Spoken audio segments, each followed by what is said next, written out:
I'm your listener. This is another episode of the Group Chat podcast. I am joined, as always, to my left, my brother standing in at 6'6", 225 pounds. Tony is in the building. How we feeling today? That's Kobe measurements. That is. You got 30 in you tonight? 30 what? I could get up 30 It could be shots. I don't know if I can. shots, misses, points. I got What? some misses. There we go. Um, oh man, down there at the bottom, we got Will coming in, 6'5", 215. How we doing today? I'm good, man. I'm We'll good, always man. feel like we'll take that shit as a slight. I start giving him lesser weights and start taking that shit as a slight. I'm down. I've been sick, so I'm down literally from the last time we recorded. I'm down 15 pounds as like a human being. So, and that's not even You like look a the little, joke you of look it. a little slimmer, a little more hair on top of your head. I, All right, Jada Kiss. You said you're down 15 pounds? I'm down 15 pounds. I've been going through it the last 10 days. I have First of all, from. Down this 15 nigga pounds got means you wear. fuck I'm that. This down. I'm nigga, back into. he cutting us out of brand deals and shit. He got the GLP-1 deal and they telling niggas. he got the GLP-1 shots. Whatever I'm the fuck below Serena on is he 250 on. for the first time in like a while. Like, and right now I feel like shit. I'm gonna just be real. Like my stomach's fucked up. Like I just this not the way to recommend losing 15 pounds in 10 days. Um, but no, I've been going through it. But we here. We You excited about good? this Like, you've been sick live and stream. shit a lot. You all right? He I'm been I just sick. this He, last he 10. got You his got eye teeth red. surgery. Your His eye eye fucked red. up. Like, yeah. Come on, my nigga. You got a lot going on. Get no me Yeah, on the but line. these last 10 days, it's been kicking my ass. Before that, I was a bill of health. I promise you, I was a bill of health. These last No, you 10 wasn't. days, nah. How you gonna tell me I wasn't a bill of health? He was a dollar bill, but he was a bill. It was some type of bill. It was some type of bill. A light bill of health, nigga. Hey man, look, I just like I said, we here, we good. Um, yeah, the last 10 days, I've seen my quarterback break his ankle, my tooth get fucked up, had to get my shit extracted. I was up at 1 a.m. with tooth pain. Um, I hate painkillers. I am not a nigga who takes very many drugs in his life, and so painkillers just my body did not react well to them shits at all. Um, I was at urgent care yesterday. Like it's been my team got eliminated. Like it's been a fucked up 10 days. What Like kind of painkillers you was on? they gave me Vicodin. I still got like you want some? I still got like 90% of them shits. I Type know a lot. police shit is that? I, Goddamn. I give more than anybody. They don't even got to be like it's That's anyone illegal, can get them. Justin. Anyone can get them. I'm That's just illegal, Justin. He just I'll leave saying them that for outside. content, y'all. Not only I'll did leave he them offer you outside. drugs, but he offered you drugs across state lines. Like, That shit is illegal, everybody. Justin is just joking.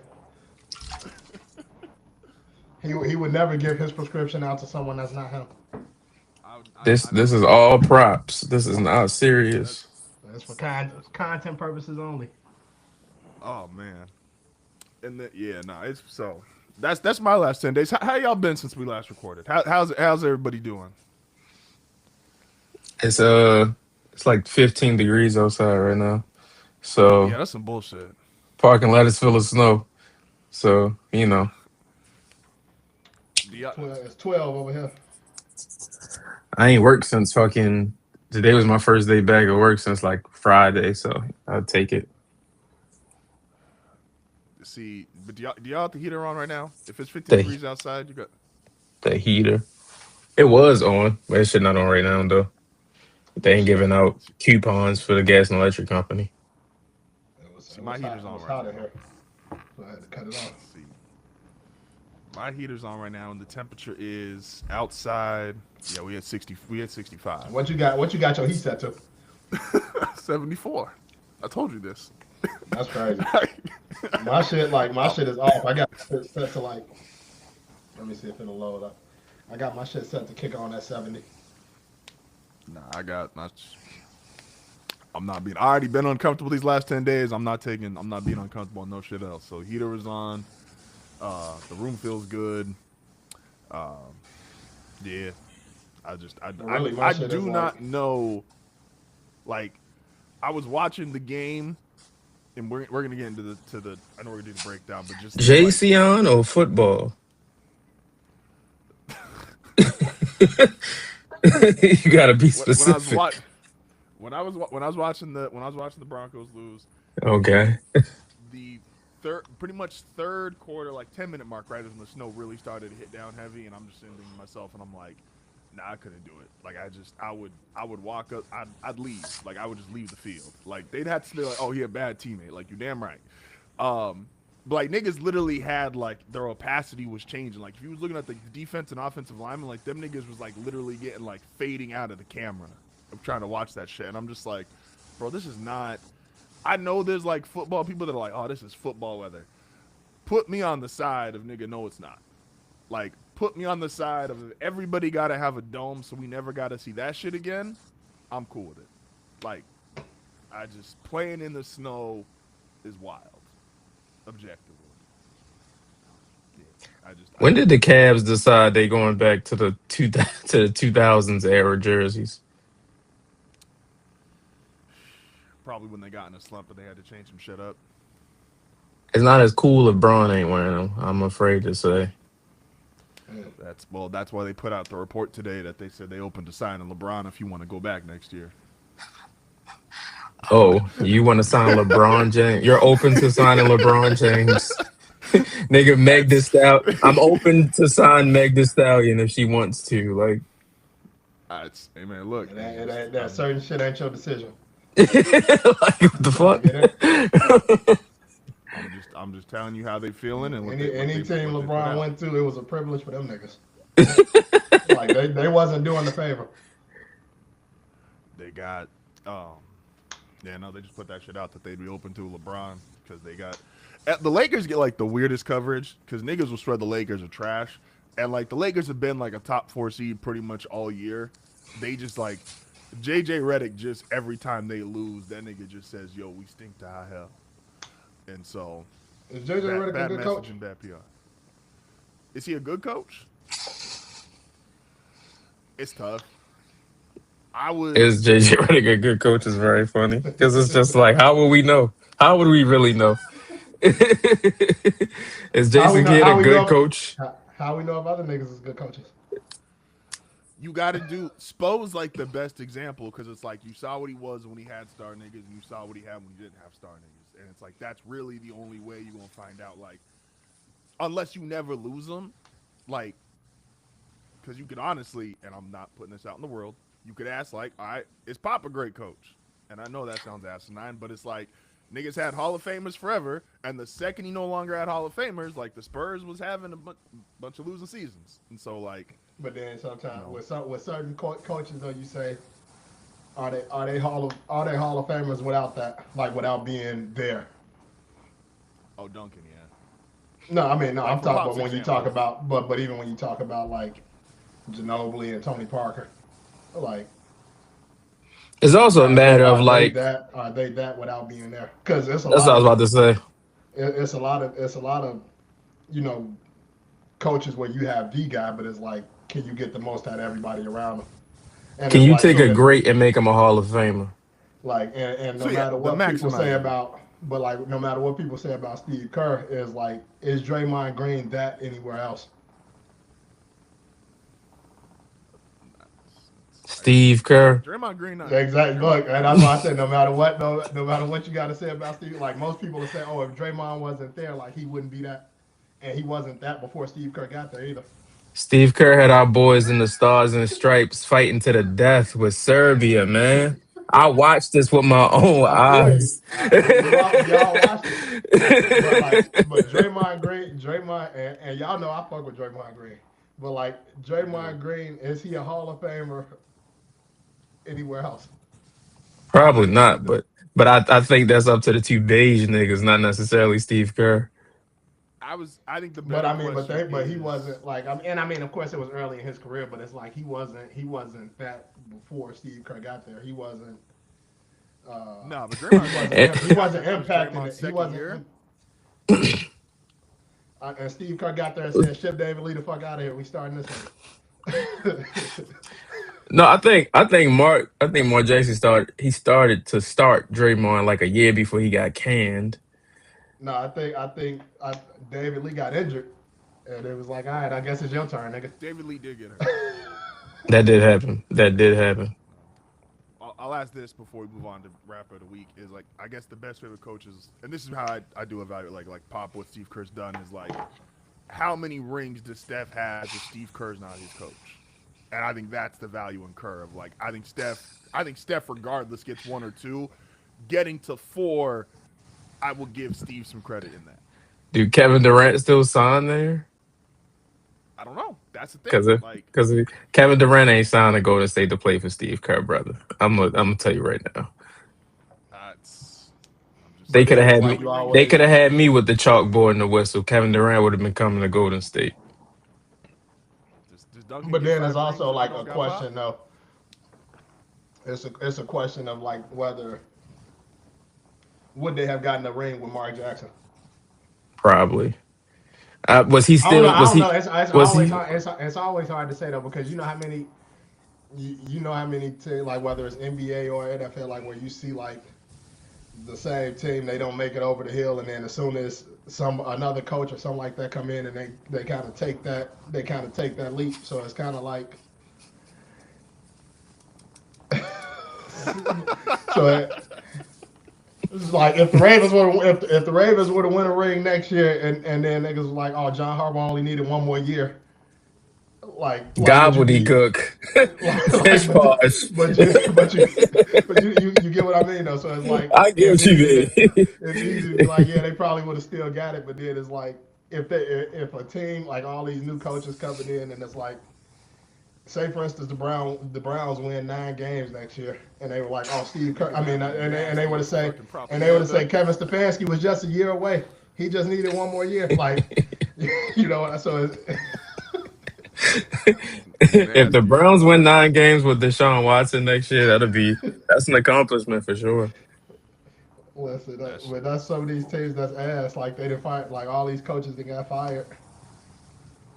Nah, it's the. Hey man, look, Sam Darnold's in the Super Bowl. Like, so there's obvious like Gerard organizational Mayo just failure. needed 1 more year. I don't know if I'm on with that one. Shout out and I like Gerard Mayo. I thought how it That was is gonna very work, but funny. that was That is very Gerard funny. I'm not sure the what you call that shit. Fucking Basically, what whoever I'm saying is was. we can't just assume that like because they successful the year after that, like whoever was there before would have got that same productivity out of them. No, that's 1,000%. Whoever, like, between Mark Jackson or Steve Kerr, whoever was the first one to be like, all right, Steph, you can let that bitch go from 40 and won't get benched, he the nigga who changed history. We may Oh no, never know exactly Mark who. Jackson said, yeah, Mark Jackson let that. That was Mark Jackson. Mark Jackson said a lot of things. I'm not sure if I believe everything Mark Jackson said on his way out of Golden State. I'm just gonna be real. Like, Mark Jackson said a lot of things because they started winning, and Mark Jackson was definitely the nigga saying like, "I was just a year away, man." Like, I'm not sure if I'm wrong. Who we been listening to this week, man? Who we got for rappers of the week? I feel like I've been listening to more mixes than anything. But who is my rapper of the week? Let's take a quick look at the title here. Let's look at Tony's shirt. What shirt Tony got on?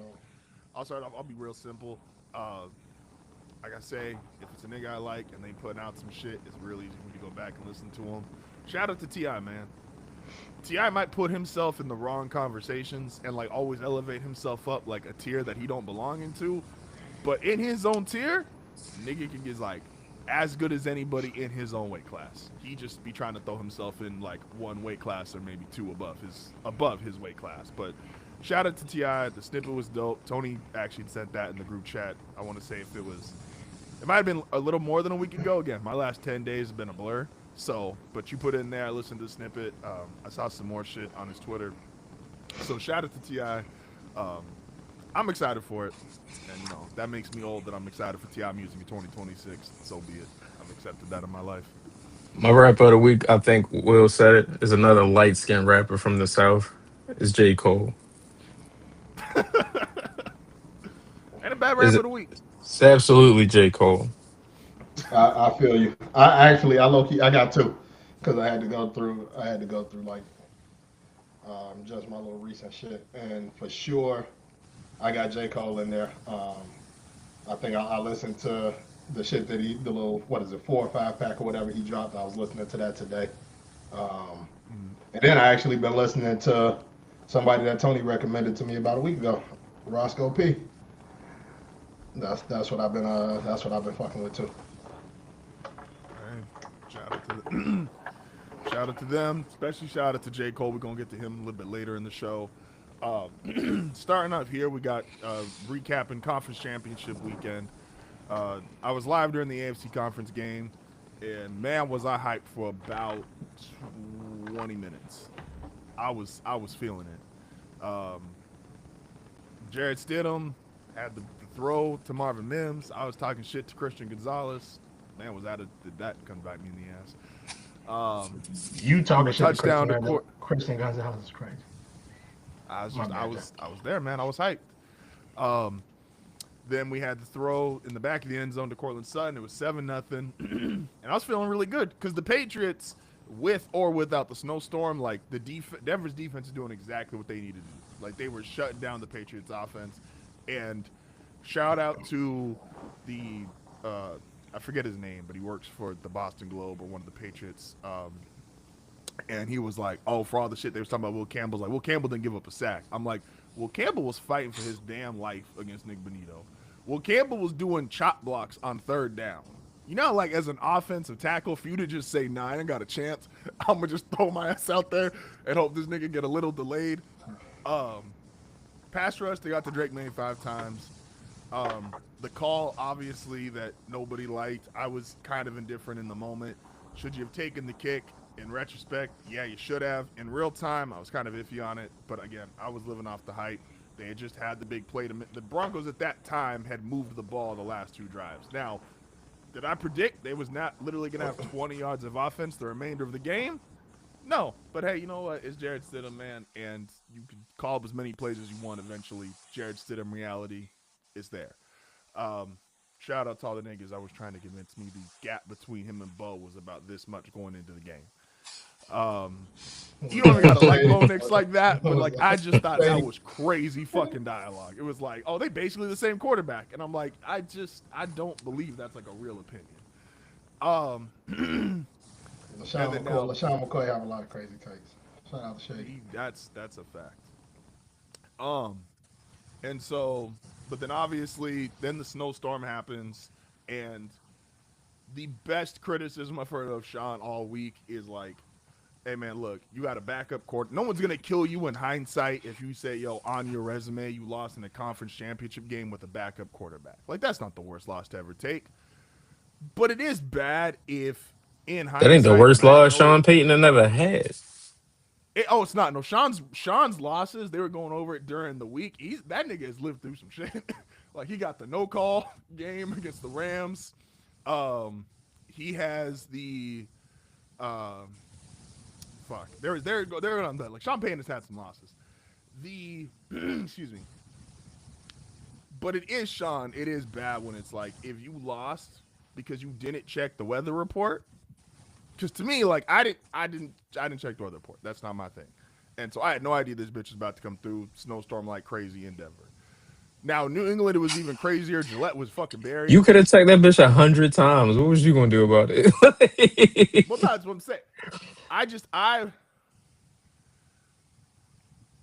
I couldn't do shit, but like it also again, it was like it's not my job to know about it. It is Sean Payton's job to know about it. So in hindsight, when I'm going back, when I was rewatching, I was like, all right, nigga, if you know this bitch is about to be fucking tundra out here, yeah, you take the fucking points because you know this shit is gonna be that much harder to like have offense to fucking kick a ball. Like nobody was moving the ball at all. Like again, Drake May had 80 yards the whole fucking game. I think I think 50 I think yards. when I would say also though, when you in a situation like that and you got your backup, you take whatever points you could get. Like and I think that's kind of like if it was Bo Nix out there, like Even though the gap between them is this small, I hate like, that. but no, like it's one thing. It's one thing if you got your starting quarterback out there, but I think when you out there with a backup, it's like if he producing early, along with you knowing that the weather is supposed to be what it's gonna be later on, it's like you got to take as many points as you can early. No, it's fact. And that's what again I And with was. that defense, like when you got a defense, like when you got the defense that the Broncos got too, it's like take what you could get. No, and they were on their ass. And the Patriots, Josh McDaniels was calling plays like he knew his offensive line could not block him. Like he just again, Will Campbell was throwing shot blocks. Morgan Moses was just holding. I don't know why Morgan Moses gave up 2 sacks and was holding, and this nigga came out and said, "Y'all, we whooped their ass." And I'm like, "My brother, you didn't whoop nobody. Like you got your ass whooped. You was on the bench." It's fine. It's fine when look what Bo and the Look what defense Bo did did. to Look what Josh Bo did to Allen. Josh. But a nigga playing in the game can't talk shit after a win. You're a hypocrite. Have some That's not shame. it. Bo had 3 touchdowns in that game. The defense had 5 turnovers. This nigga gave up 2 sacks and was holding. Did they Like win? What did Bo How do to many Josh they how didn't many Allen? points win. did the Broncos score?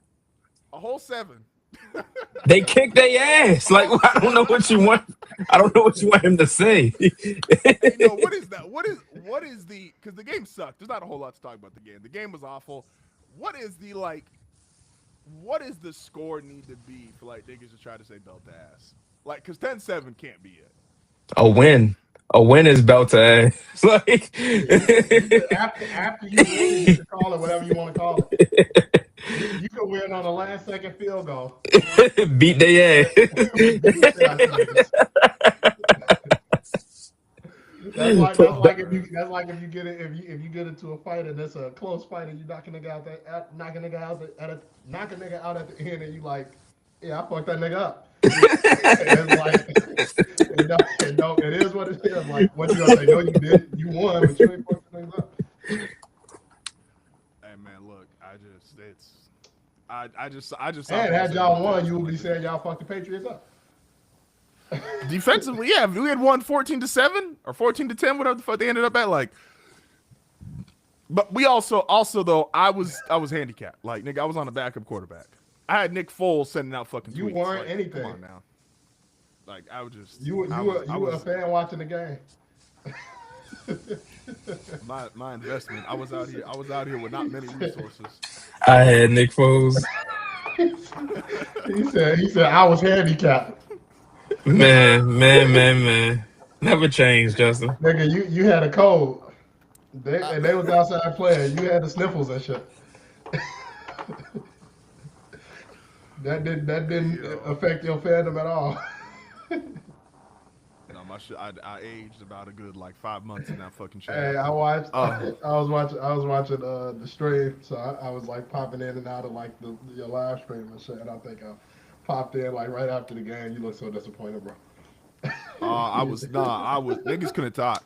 Like I was just sitting here, and like Christian Gonzalez, like I saw the pass, and I was like, you could see it in real time, like a little bit of excitement, like, oh, is that gonna be? And then I just see Christian Gonzalez like backtracking, and I'm just like, nah, let I me can't That's just. believe fine your too. level of disappointment. When I tapped into that stream and his level of like sadness, I was like, ain't no way. You Hey, legit had belief that like y'all could win that game with Jared Stidham. I thought that it should have to be perfect. Number one, I thought they was live dogs, and they were. They lost by 3. But like Yeah, no, they covered. you can't hang your head after losing that game. You gotta just like kind of eat that one. well, so for content, I you should have just ended the stream as soon as the game ended. You sat there like you sat there scrambling for words and shit. My son said,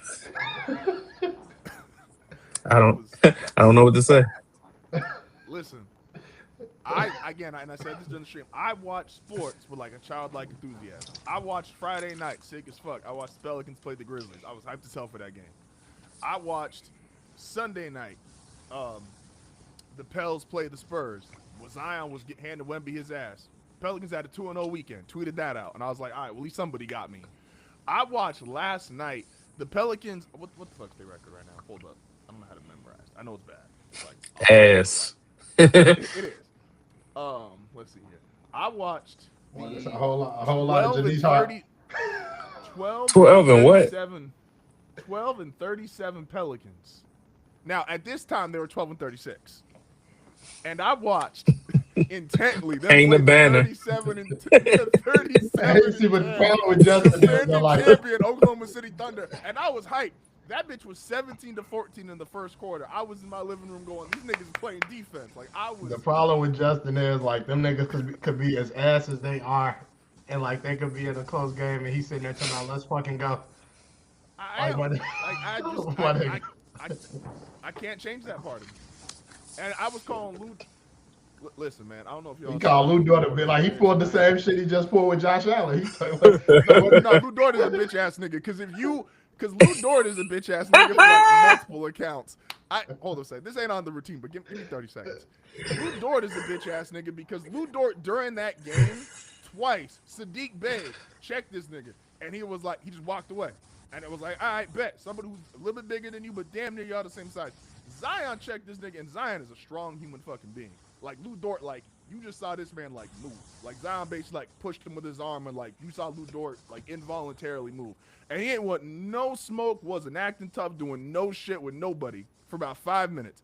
The game is over. He fouls Jeremiah Fears. They don't call shit. Jeremiah says something to him. Jeremiah Fears is 19 years old. I don't know if he's 200 pounds. Lou Dort fouls him, then pushes him, and then grabs this nigga's tries to grab this nigga by like the jersey up by his neck. And I'm like, so you had a chance twice with niggas who were comparable to your size, and you said, nah, fuck that. I'm going after the 19-year-old with the game over. Like, nigga, you was a bitch. Like, you just... Lou Dort is just a bitch. Like, and it was wild because Mark Daigneault even came out and said, he's like, look, man, the refs let that shit get out of hand. Lou fouled him, and they got to get that under control. And I'm like, your own coach said, hey, bro, you was in the wrong. And you went after the fucking 19-year-old. Lou Dort, come on the show. It's an open invitation for Lou Dort and any member of the Oklahoma City Thunder. Lou Dort, we want to see. I want to see what that energy be like when you in front of Justin. A nigga that's a little bit bigger than you. Right now he what 6? I think Lou Dort is 6'5", 230. Yeah, I still got about 17, 18 pounds on him. I might be sick, but I still got about 17, 18 pounds on him. Oh, Lou Dort. Just out of being a homie, I'm gonna put half of my money on Lou Dort. I ain't gonna put all of it on, but I'm gonna put half of it on. Oh, thank you. I'm just playing. I got my money on Justin. Fuck Lou. If Justin said fuck Lou Dort, it's fuck Lou Dort. I just wasn't able to get on that bandwagon for Josh Allen because Josh Allen ain't did nothing to nobody. He just lost a football game. Lou Dort out here attacking teenagers. But before we go to the NFC side, y'all got anything you want to throw in and kick salt in my wound for the AFC game? Nah, it's not really fun. If now had Bo Nix lost that game, we had to make a separate episode just for me to do so.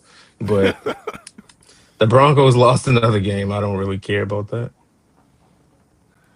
That's valid. Will, you got anything you want to throw in there? Nope. All right, going over to the NFC side. Tony's having a good year. It might not be for his personal team, but his college team, like them niggas in the NFL, they doing pretty good this year. Tony Sons is having Tony Sons is having a really good fucking year. It's a great run for the Suns. Jackson Dart, you could have been here. You could have been here. You could have been in the house. But no. Charlie Kirk, rest in peace. Niggas get shot all the time. I don't see no RIP posts for them. So niggas get shot every day, B. Every day. Nah, that's why, like I said, I can't wait. When I get that Riley Moss traded for a 3rd-round pick, that shit gonna do numbers. NFC side, this was by far the best game of the day. These are still, in my opinion, like these are the two best teams in the league. Like the Rams and the Seahawks all season long have been great. The 3 games they played against each other have all been great. I don't know what the fuck you're supposed to do. Like Puka, and I texted, but like Puka and JSN, I think now deserve to be in the same conversation with the LSU niggas. I don't know if I would put them over them, but like if you tell me if I think it is now where I think Jefferson and Chase have been by themselves, I think now it's fair to say like who's the best receivers in the league. Those two plus Puka and JSN, I think that's now a fair conversation.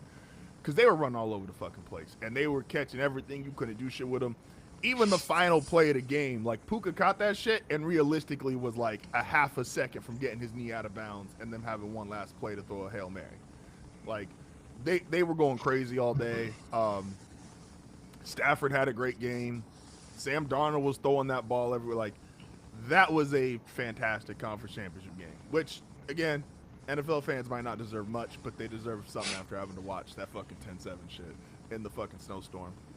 What was y'all takeaways from the NFC game? I was gonna say, I mean, it was what I expected it to be, honestly. Maybe not the outcome. I think I did pick the Rams to win, but I mean, just based on the other games that they played through the season, it was going to be a close game. It could have went either way. Um, I mean, I wasn't surprised by anything. I think maybe got a little bit more than what was expected out of Sam Darnold. I think a lot of people were expecting him to kind of give the game away type of deal. That was So definitely an opinion out there. The yeah, Rams played. I saw the stat. The Rams were like, um, the fuck was it? The Rams against everybody not named the Panthers and the Seahawks were like, I think they had only lost once. But like then you put up the fucking Panthers and the Seahawks against them. It was like, well, these niggas got two losses, and it was like they worst again. Stafford had his worst passer in terms of yards against the Seahawks in the first game, and it was like these two teams shouldn't be next to each other. But like the Seahawks and the Panthers being the two teams that fucked you up that year, like Seattle this Who's to year, say? I get it. Who's to say?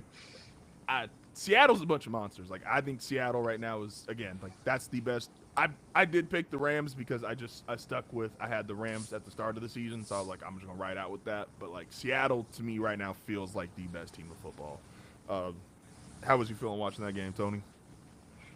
Um, like Will said, it was pretty much what I thought it'd be. Definitely thought that Seattle just like they gave up more points than they're used to doing. But I think that just goes to show how locked in like that Rams offense was. But they make the plays defensively when they need to make them, and they built a large enough lead for that not to like come back and be a thing. And it's also just a matter of like when you can home field advantage still matters. It's still a thing that does matter. Number one, we've seen that throughout these playoffs to an extent at least. But also, when you can dictate how the game is going to go defensively, like just in this era of football, we're not really in the era anymore where motherfuckers passing for 5,000 and you got four quarterbacks on teams averaging 35. Like you got to be able to play defense. And Seattle showed that legit defense wins championships and like their ability to dictate the flow of the game. Because yeah, the Rams had some success, but it didn't feel like they was just doing whatever they wanted to do. You kind of felt like okay, they're making great plays and Stafford is making some things happen with Puka and Devontae, but it never felt like they was imposing it. They will offensively on the Seahawks defense. So Mm-hmm. like I said, man, Mike McDonald's a bad man. What he's been the success he's been able to have against these Shanahan and McVay type offenses is something that a lot of teams will look for, specifically when you in that NFC space. So yeah, I picked the Seahawks to win that game. I was high on them coming into the season. I'm happy they won. I'm happy for Sam and Mike Mack and shit, Leonard Williams having a renaissance. When Leonard Williams playing his best football year 11 is as a defensive end is crazy. So so but yeah, happy for the Seahawks. It should be a good Super Bowl. We'll obviously talk about that next week. But yeah, No, shout out to Demarcus Lawrence, who the funniest shit ever is like that nigga said before the season, like, yo, Dallas my home, but like I ain't ever gonna win in that bitch. Nigga's been away from Dallas for 1 year. He already in the Super Bowl. Like, I just the excuse me. I agree with you as far as like the defensive game plan. Plus, I think it is going to be there were so many like offensive coordinators where they were getting hired and everybody was like, oh, you got to have the young offensive guy and it's he's got to have the scheme, stuff like that. I think the fact Vrabel, who's a defensive guy, D'Amico, even though CJ imploded, like that defense, everybody knows how great Houston's defense was and could have potentially gotten them to a Super Bowl. McDonald being there on the NFC side. McDonald's even crazier because like they threw you in the division where it's like, all right, the two smartest offensive niggas in the league is right here. Like this is what you got to deal with starting day one, and he's done that. He's delivered, um, and so it's extremely impressive what they've done. Again, outside of Puka just being doing some of the crazy shit he did, I agree. Seattle, it never felt like the Rams offense was totally in sync. Like there was like it felt like even when they were getting yards, it was not like the normal like it was a struggle. Like even the Devontae, the big catch, it felt like the Seattle corner like kind of slipped and it was like, all right, you got to catch those kind of breaks to score on these guys. Mm-hmm. Um, that defense is fucking incredible. Like it's the Sam Darnold stuff aside, and Sam's playing his ass off, and he deserves all of this. The I don't think it's a fun storyline. I don't really like, but I'm not entertaining the whole like, oh wow, now that for the 2018 class, like he'll be the first guy to win a Super Bowl, and it's like, even if he do, there was still a clear difference between like Lamar and Josh Allen are in that class, and like Sam could get the Super Bowl, win the Super Bowl MVP. I'm like, no one's gonna be reasonable and be like, oh well, this means now like, I guess he's closer by definition because he adds an accolade. But like to me, those are never going to be real conversations of like, oh, who's the best quarterback in the 2018 class? I don't think nobody's having those conversations though. I think it's just to say like out of you remove Josh Rosen because he's obviously out of the league and has been for a while. So when you look at Baker and you look at Baker, you look at Sam, you look at Josh, you look at Lamar. Baker's had a lot of success in his career, being able to get the Browns to the playoffs. This stretch of playoff appearances with the Bucks, and then when you look at obviously Josh and Lamar, that's three MVPs combined and multiple conference championship appearances and stuff like that. I think for a lot of people, it's that hey, this quarterback thing and being able to predict and all of that shit is you can't really predict how these things going to play out when you're talking about quarterbacks.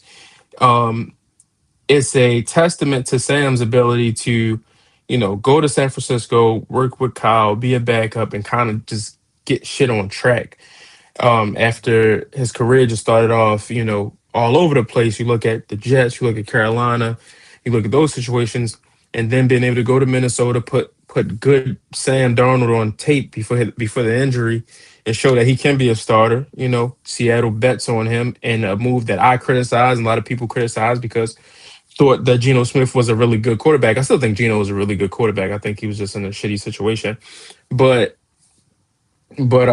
that was criticized a lot. So for him to not only validate Seattle's investment, but to Sam Darnold's in the fucking Super Bowl. Like nobody could have, as a starting quarterback. He's a starting quarterback, and he's part of the reason the team is in the Super Bowl. So I think when people have the discourse about the 2018 class, it's just about how unpredictable this whole process is because nobody would have thought this was happening. A lot of people probably thought Sam Darnold would be out the league in a few years if we was to have this conversation 4 or 5 years ago. So for him to not only be in the league, be well paid for his work, and to be on the best team in the league, and he's not a bus rider. Like he's helping to drive that bus. So that says a lot about him for sure. Now, in that class is especially crazy because like Sam was the best prospect coming out. Um, the because like Lamar and Josh were both considered projects at the time, and it was like, oh, if you're going to draft these guys, like you can't expect them to play year one. Obviously, Lamar, because of other factors, also got the bullshit of like, oh, he's a running back. Um, Josh Rosen was considered it. Now, Josh Rosen, excuse me, his life, he's doing fine because I know they keep posting his fucking picture. Like he got a good job and he's well He's paid and doing all that great. shit. He's doing Like great. he got a wild deal. Like if you want to talk about the chances Sam's been allowed to have versus what Josh Rosen, like Josh Rosen, they gave him that nigga immediately, and it was like, nah, you just get out. And so Josh got kind of a raw deal, but his life's turned out fine. Um, Sam versus Baker is probably a fair convo now. Like, cause Sam's now had back-to-back seasons. Like, I think it's the most wins in the league, and I think the second most passing yards the last 2 years. Um, I guess two last football things here real quick. Does this declare like Minnesota fucked up? Like the fact they had Sam in the building, they let him go because the thought process was, well, and I'll be fair because I kind of agreed with them that I'm like, if you believe in Kevin O'Connell that much, and it's like, okay, I got O'Connell, I got my left tackle, I got Justin Jefferson, I got Addison, like I got the pieces, I could kind of do this with damn near anybody. Enter JJ McCarthy, apparently not damn near anybody. Like, is this now like is this a huge mistake Minnesota letting Sam get out the building In for theory, nothing? but the reality of the matter is they couldn't have they couldn't have known how bad JJ McCarthy would be. Like they probably thought he'd be better, even if they didn't think he could replicate the success that Sam had last year. They thought he'd be better than he was, but it's just stretches where he just wasn't good. Um, Clearly, and he didn't. The connection wasn't there with Justin Jefferson, which is crazy to think because the connection's been there with Justin Jefferson for every quarterback that's ever played there. Even if they weren't winning games, the connection was there with fucking Byron Mullins. It was there with Carson Wentz. It was there with obviously Kirk. It was there with Sam last year. Like, um, what's my other guy? The backup on the Tennessee has uh has alopecia. He was on Arizona. He was on Pittsburgh. He was a lot of places. Josh something I want to say. Oh, Josh Dobbs. Josh Dobbs. The connection was there with Josh Dobbs. Like, so when you look at what JJ McCarthy was doing, it just they just couldn't have seen it coming. Like we could say it was a fuck up, but I don't think they knew that Sam would be able to take it up a level from what he did.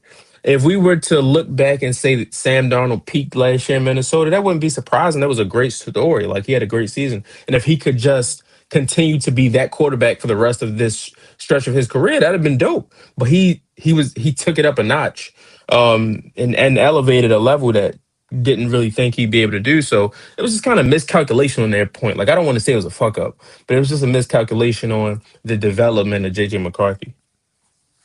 No, it's valid. Our last football thing here before we get on to J. Cole. Uh, it's not surprising because people are people, but it is. I still think it's stupid. So the Hall of Fame came out, and Bill Belichick is not going to be a first ballot Hall of Famer. Obviously, like for football reasons, there's you can do it all day, right? Like if it's just football, there's literally not another coach who has a more qualified resume to say, "Yo, go just throw that nigga in the Hall of Fame." That being said, Tony brought up a good point yesterday when I first brought it up. Is that like if niggas don't like you, they will wait for their opportunity to show they don't like you. Every And time. Bill Polian, listen. There's one or two ways. So Bill Polian got to lose his MVP vote or any of his votes because Bill Polian has in the last 24 hours either led and basically said no, fuck Bill, he shouldn't be in the Hall of Fame, or if he's denying that, which he did, the nigga said yesterday he's not even sure if he remembered if he voted for him. The voting was less than 2 weeks ago. If you can't remember who you voted for less than 2 weeks ago, you either gotta leave because you just trying to take this petty shit to like a place not supposed to be, or B, nigga, you just like it's like old people with the driver's license. Like nigga, get out the car. Like I know you drove for 60 years and that's a great story, Grandpa. Get out the fucking car, you gonna hurt somebody. So, man, it was. I remember when it broke, and it broke. I think like yesterday as I was leaving work, and I was just like, ain't no way. Like that shit's just fake. And now even the Hall of Fame came out and said like, "Hey man, if there was malpractice, like we gonna fix that shit." Blah blah blah. And I'm like, but y'all not gonna put him in, so he's not gonna be first ballot anyway. Um, what did you think when you first heard like Bill Belichick not gonna be first ballot Hall of Famer? Didn't care. I did not care. Like when I think about when I think about the motherfuckers that played on the field that's not in, I cannot give a damn about Belichick not making it first ballot because he'll make it. Like Mm-hmm. like Torrey Holt isn't in the Hall of Fame. Like it took forever to get Isaac Bruce in the Hall of Fame. T.O. wasn't first ballot. Fucking, Terrell Suggs wasn't first ballot. Goddamn, and he's still in the battle to get in. Like, what Chris Carter wasn't first ballot, I don't think. Nah, Chris Carter waited like 5-6 years. That was crazy Like too, because Carter was like only Jerry Rice had better numbers at the time. Carter was trying to go in. literally. And like Randy Moss only made first ballot because he was in media at that point. Um, what else? Who else isn't in? Like a lot of so many legendary guys will have to wait. So like I do not give a shit if Bill Belichick makes it first ballot or not. And also if you have as much smut on your name as a coach as Bill Belichick does, when you think about Deflategate, think about what was the other one? Spygate. Like Spygate. I don't think those are serious things as Bill Belichick haters may think they are, but they are things at the end of the day. Like they were news headlines, they were real investigations that had to happen. So I was like, yeah, if you got that on top of you not being a likable motherfucker, these motherfuckers are not going to put you in the Hall of Fame on the first ballot. Like they'll put you in the Hall of Fame on the second ballot because sure, like you have to go in, but Mm. you'll never be first ballot Hall of Fame coach Bill Belichick, even though you should be. But it's just like when I thought about it and I said how many of the guys that actually were in between those lines, putting their life on the line, that's not in the Hall of Fame. I was like, I don't give a shit about Bill Belichick not being in there. Do you care that Eli Manning didn't make it on his second year of eligibility? I actually do because I hope Eli does not make the Hall of Fame because he shouldn't make the Hall of Fame. Now, if this was the NBA, Eli should make the Hall of Fame. But the NFL Hall of Fame, Eli should definitely not make the NFL Hall of Fame. I'm holding out, and I know you've already shit on my Patriots theory. But if they put Eli in the same year they put Brady, Justin, Justin, like leave, only got to make it 2 more years. Like tell that nigga, hey, next year, nah. But on your fourth year of eligibility, leave the shenanigans to the wrestlers, man. That I shit watch is wrestling. I watch wrestling on Monday. I lost like an hour of it, but I watched most of it. that'll happen. If them niggas put Eli in the same year they put Brady. Hey yo, Brady might burn that bitch down. Brady might like no show. Can't That's the escape nigga that him can cancel that type of shit is Brady though. on a high, on the slick, on the Like, slick. that's what they're gonna say. Yeah, no, he ain't getting in this year either. Brady is the one to That tell shit. him. That shit is. Oh man, that should be hilarious. Speaking of like just for context, like so this year, the consensus is there's gonna be two first ballot guys, and that's Drew and Larry Fitzgerald, and that tracks. But then you got Eli's not gonna make it. Rivers is no longer eligible because he decided to come back. Frank Gore, Fred Taylor are on the ballot. Torrey Holt, Steve Smith Sr., Reggie Wayne, Jason Witten, who I just don't think Jason Witten's a Hall of Famer, but I know his overall stats say he technically is. Then you got like for offensive lineman Willie Anderson. Damn, no, we got three. Right? Is this his first year up? Is this still Kuechly's first year? Think so. Okay, so we got three first ballot Hall of. If Luke Kuechly don't go in first ballot, I'll be. If Kuechly, Drew Brees, and Fitz are not, and see that's what sucks. This is why the wide receiver shit is so fucked up because of the T.O. situation. Because it's like I would say Fitz has to be first ballot, and I think Fitz is damn near top 5, maybe at worst like 6 or 7. But I'm like he's not better than T.O. and T.O. wasn't first ballot, and so I mean, but it's like T.O. deserved to be first ballot. So just because he they did. screwed T.O. over don't mean like Fitz don't But they deserve. get to use that shit going forward. That's what fucks it up for No, so they many don't. people. That's the problem. They don't. They can do what the fuck they want to do. No, because you only get so many slots. That's what fucks it up. Like Bill, like for example, and then we'll move on. Like Belichick not making it, and this again, it screws over somebody like Mike Shanahan, who's been on the ballot, should be in the Hall of Fame, but it's like now when they're only going to get one coach in, like Shanahan's not making it over Bill, and so he didn't make it this year. He's not going to make it the year Bill goes in, and so he's getting pushed down the line, and it's like okay. Now, and because coaches don't have to wait 5 years anymore, like it's as soon as you retire or as soon as you have a year of not being a coach, you're eligible to be on the ballot. So now it's like, okay, you get pushed down the year a couple more. Like if Andy Reid retires, okay, Reid's going to go in over him. If Mike Tomlin's gonna be eligible for the Hall of Fame, like there's other guys, and so you could have somebody like Shanahan who's just he's essentially screwed out of getting it, um, because they've pushed back Belichick, and again players because they pushed back To, like that's part of Torrey Holt's thing, is they pushed back some of these other guys, and it's like, all right, well we gonna get to eventually maybe, um, that and two with some of the coaches, not necessarily some of the players, you do have some mortality in that, which is like, do you kick a nigga down the road because you feel like, not yet, and then it's like, well, they not even here when it's their time to go up. And so, especially because a lot of coaches, like, they're retiring or done coaching closer to 60, 70. I think Belichick's old as shit. Um, but yeah. So, again, and Belichick will get in at some point, obviously. Like, he's got the resume is just too, it's literally the best resume for a head coach ever. So, like, he will get in at some point. But, so yeah. That's our NFL news. For everybody that's been talking shit about J. Cole can't say this, J. Cole can't say that. For everybody, and then we talked about this a little bit last week, for the, how J. Cole has to rap, y'all just gotta shut up. Y'all just, like, for the people that do it at this level, like someone like J. Cole, as well as he raps, he could do whatever the fuck he want to do. And if it's good and the quality is up to par, niggas ain't gonna get, as Will would say, no one gonna give a fuck about that little beef. Like, don't nobody gonna care about that shit. Is nobody is gonna sit there and think about, this, that, and third. Like, J. Cole is one of the best rappers on the planet. And so when he puts out music, niggas are gonna listen. Um, we're also just real quick. I don't think we're discussing the whole Cuddy day and night shit. I'm just gonna say New York, y'all is your own country. Like y'all just, yeah, y'all just. Oh, niggas got Alexis talking to him. Where were y'all when y'all first heard the new shit from Cole?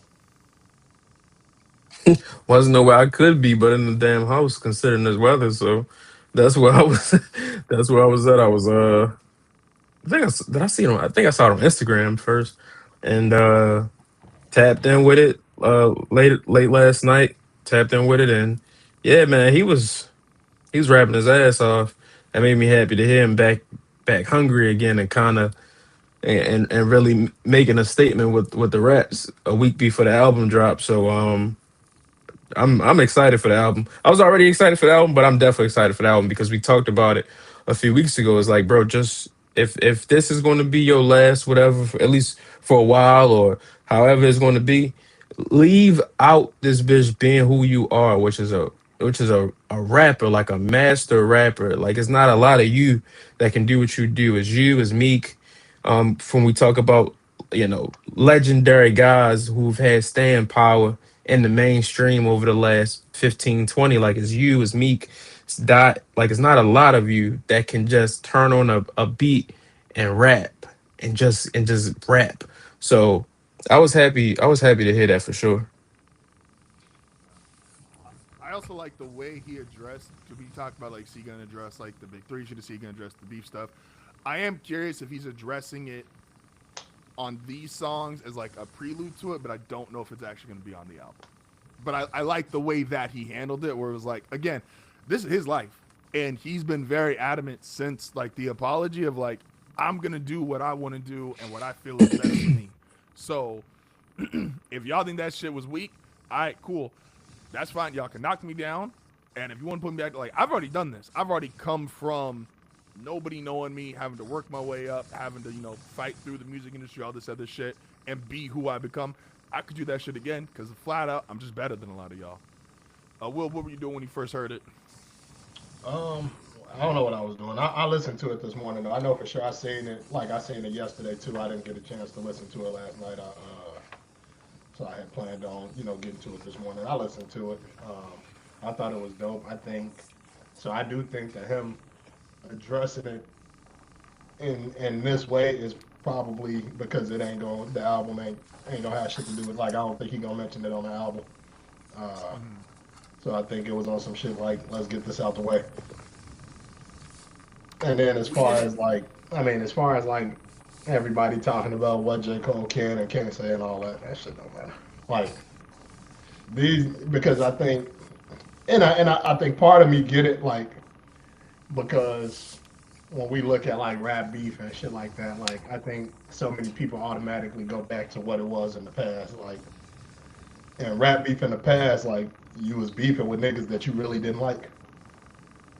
Like so when you go back, even back, I mean, you go back as far as not even that far to Drake and Meek or Drake and Push, like they really weren't like seeing eye to eye. Or even Drake, I mean Drake and Kendrick, but it's like, I was but gonna say Cole no. is Kendrick definitely did not like that nigga whatsoever. yeah, but I'm just like so you don't too often see a situation like if you don't have problems with a nigga, it ain't rap beef.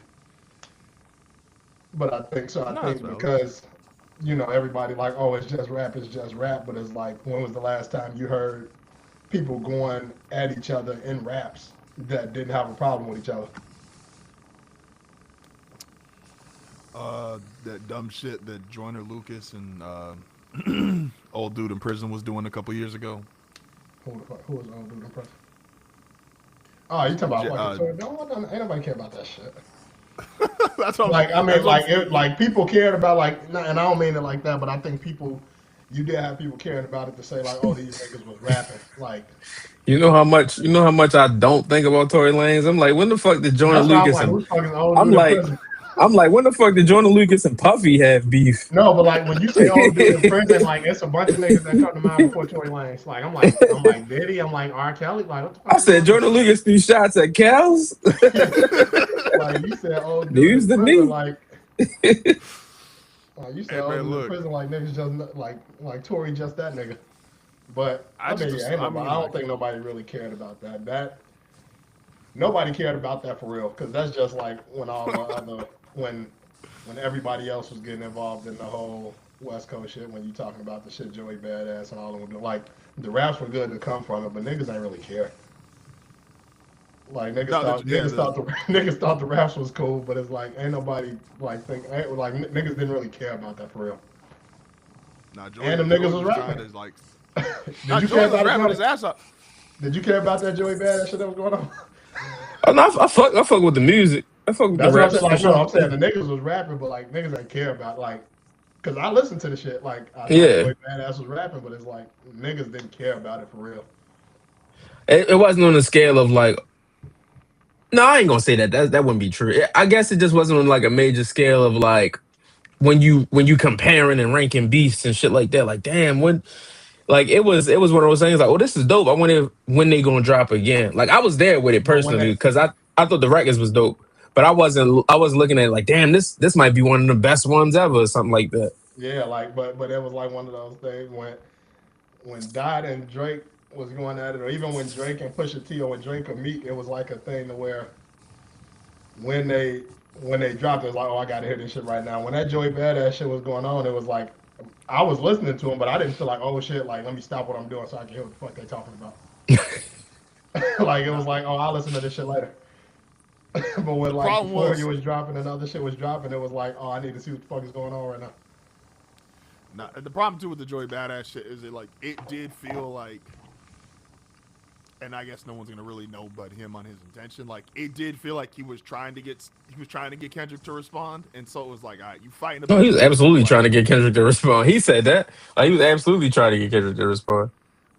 and that's what I think made it. It's like, yeah, you dropping dope records, but it's like you trying to use other niggas like a stepping stool, and that's what it was like. All right, this is that made it hard, to my opinion, to like gain traction like that. Of like you just trying to use other niggas to gain stepping stool to the dude who was like, we just saw what he did, and now you trying to get involved, and it's like, yeah. But Joey was rapping his ass off. I love how that shit all played out. Um, do we think? I know we discussed it a little bit, but now that we've heard Cole address some of the big three shit, he's obviously been extremely introspective in these first couple of freestyles and records that we've gotten. Do we have an idea of like, because it's a double disc, like the theme of the album? Like, so he's rapped his life backwards. He's talked about the big three stuff. Like, does that kind of make us feel, is this the way the entire album's gonna go, or do we think he's gonna go a different direction? Like,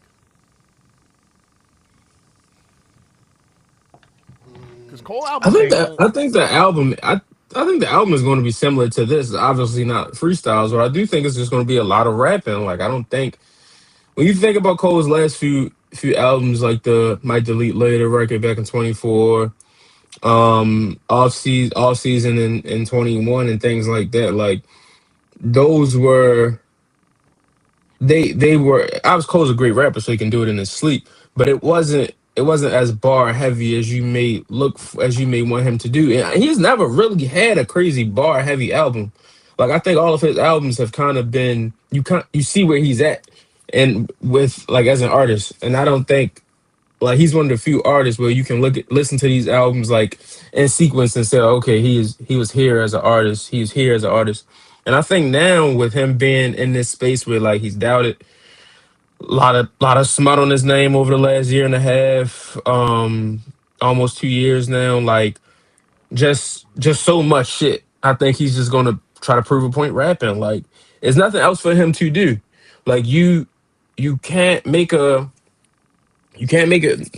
hit record ain't gonna like you can do that cool. Like we don't want 18 tracks with a bunch of features, and that's never really been Cole's game anyway. So it's like what you do best is rap. You clearly really don't care too much about what people got to say about you as it pertains to like the Kendrick Drake shit, as you shouldn't. So just go out there and rap. Like, and I think that's what the album's gonna be, like very rap heavy for however many songs there is, because obviously it's going to be a two-sided thing. Shout out to No, the I pre-release think for the I agree vinyls, with that. but I ain't buying that shit. What you say? I, I said shout out to him doing the pre-release for the vinyls, but nigga, I'll just get that shit when it's like at normal price. Niggas be trying to over. And Cole does dope designs with his vinyls. Like I don't want to take like the Forest Hills Drives vinyl. Like he got a red one that I got. Like he does some dope shit with his vinyls, and he genuinely does more than just makes a standard vinyl. So like I want to give him props for that. But nigga, I ain't paying like the extra $40 to pre-order it. Like I just wait a month. Like I'll be able to find that shit. Yeah, no, I think it's gonna be a lot of rapping. I think if this is supposed to be the last thing we getting from Cole, and of course we talk about rappers never actually retiring, but I think it's gonna be a lot of rapping and it may be a lot of reflecting. Um, maybe just kind of his run through the rap game or through the industry and shit like that. I think it's gonna be some reflecting for sure. I don't remember. Excuse me. I don't remember if I asked this when we talked about it. Excuse me. Did y'all consider that like a real shot at Jay? What? The line when he was rapping his life backwards and he was talking about, oh, I was signed to one of the so-called kings of this rap shit. Oh yeah, I saw that. Probably when I listened to it, I remember that. But probably so. I mean, them niggas not like good. So it's like that shit. He probably was taking a shot at, like he said, how he had to buy back his publishing from Jay.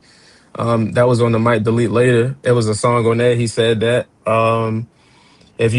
If anybody that did listen to like the documentary podcast him and Eve had did back in the end of 24, like kind of get a peek behind the curtain of like him and Jay's relationship. So it's like it's probably a shot, but it ain't no malice. Like he don't hate Jay-Z, but it's rap. Like Jay-Z can eat that. He did it 10 times over, so it ain't nothing.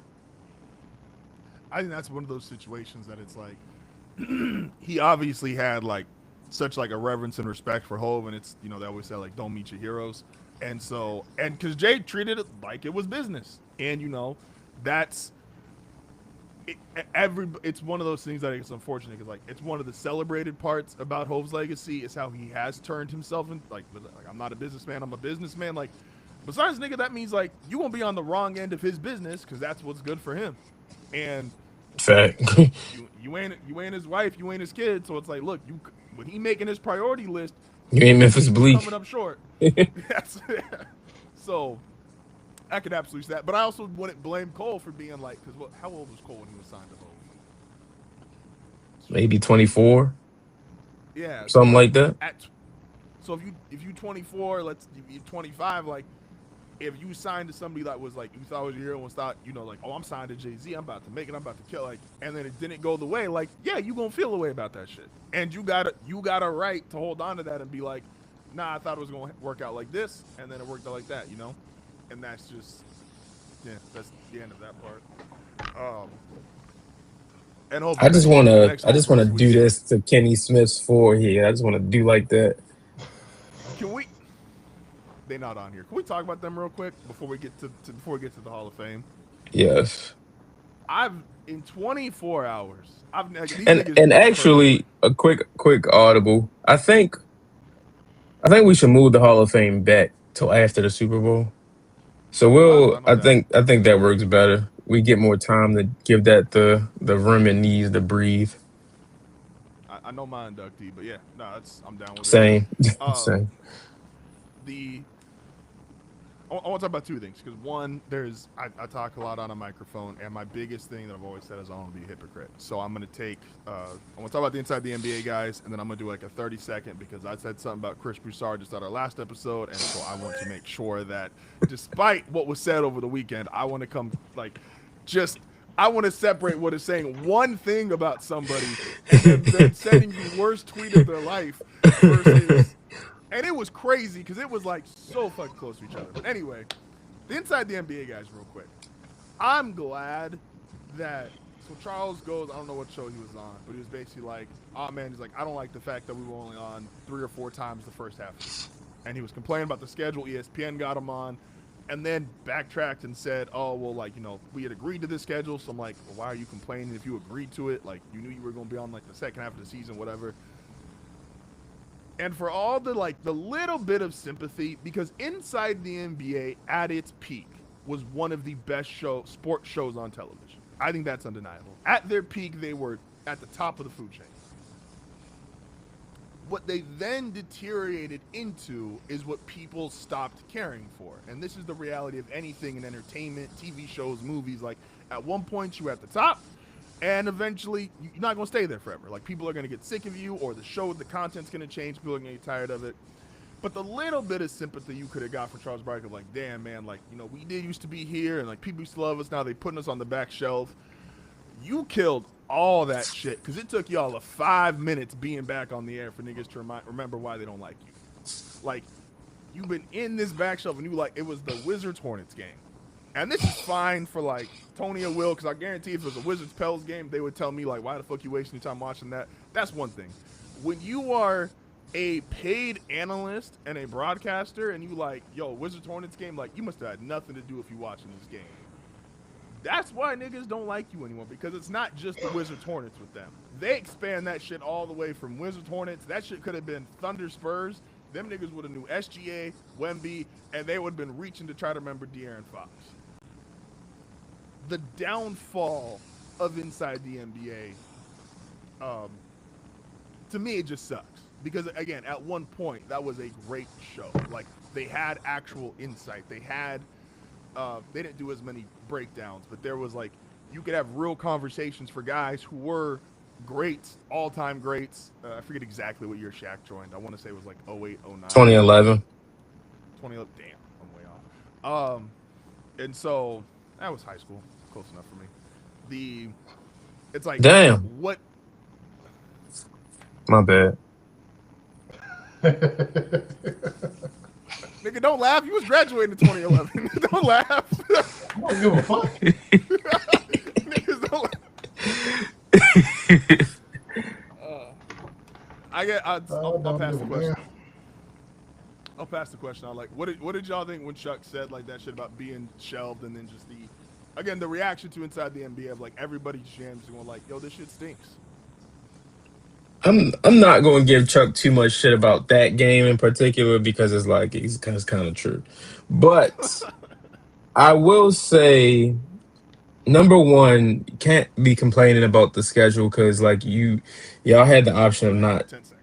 You good. Y'all had the option of not doing this shit. Like y'all knew shop was closing up at TNT. Like y'all didn't have to do this. So you got a new boss now. You work for the mouse. You got to deal with what come with working for the mouse and being second banana to football. Um Take and the L with the bad. for sure. So now where they are now is just like it's not, they're still inside the NBA in character and name, but it's not inside the NBA of what like it was. That's just it's just No. not. And them being in this space where it's like they can't say too much because you work for Disney. You already don't watch the game, so you can't give too much insight on the hoop side. Well, You it's kind of like it's almost like you kind of you losing a lot because you're not really speaking on just the game, but then you also can't let your personality carry you like you may have before because you work for Disney. exactly, and it's like I think once we get to the playoffs, they'll kind of be able to tap back into what they used to be. But we've gone past the point where we need them. Like it ain't been like they've been the absence has been felt throughout the season. Like Mello and T Mac and Tracy and Curry Champion is doing over there on NBC is dope every week. Amazon with Taylor and Steve Nash and Blake and all of them, UD, like they killing it, you know. So whatever you get from ESPN is pretty much whatever you get. And I think that'll shake up eventually. Like you got like Perk and Michael Malone and Malika, they do a lot of the NBA stuff for ESPN, and I think for what they are, they're fine. Like I think for what Perk is needed to do, like being the tape guy on the NBA side and kind of just getting the real hoop talk out, not necessarily like the ins and outs of basketball. I think they serve their purpose. Like I wouldn't say like they're a great show or like a great group, but like they serve their purpose, and that's the thing. It felt like last year and a few years before, like inside the NBA was taking up so much space because everybody is just trying to either compete with what they were doing or fans were just comparing everything to inside the NBA.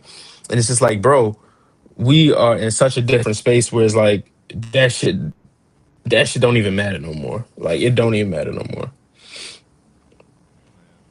Their peak of like that almost nighttime or like late night comedy show along with NBA talk, like that was perfect. And they did it.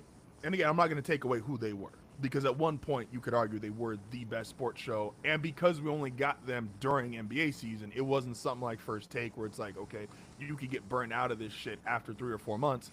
After a couple months, you're pretty much done with them. Um, and so, but their downfall is, I mean, it fits with everything else at ESPN because the NFL is doing a lot of keeping the lights on over there. Like, foot, let football have a lockout. If football got a lockout, ESPN might. You see every time the new CBA come up, them niggas be like, I'm not reading all this, and they just end up signing the shit anyway. Like NFLPA is a mess. Like Who's worse though, them or the NBA? as far as what the PA? The PA and No, just the that way we do like. The NFLPA is disgustingly incompetent. Like it's not even close. Like NBA for as bad as the NBA PA is, that NFLPA is a fucking mess. They currently have right now the NFLPA has a pedophile apologist as the interim president. Like it's a mess, bro.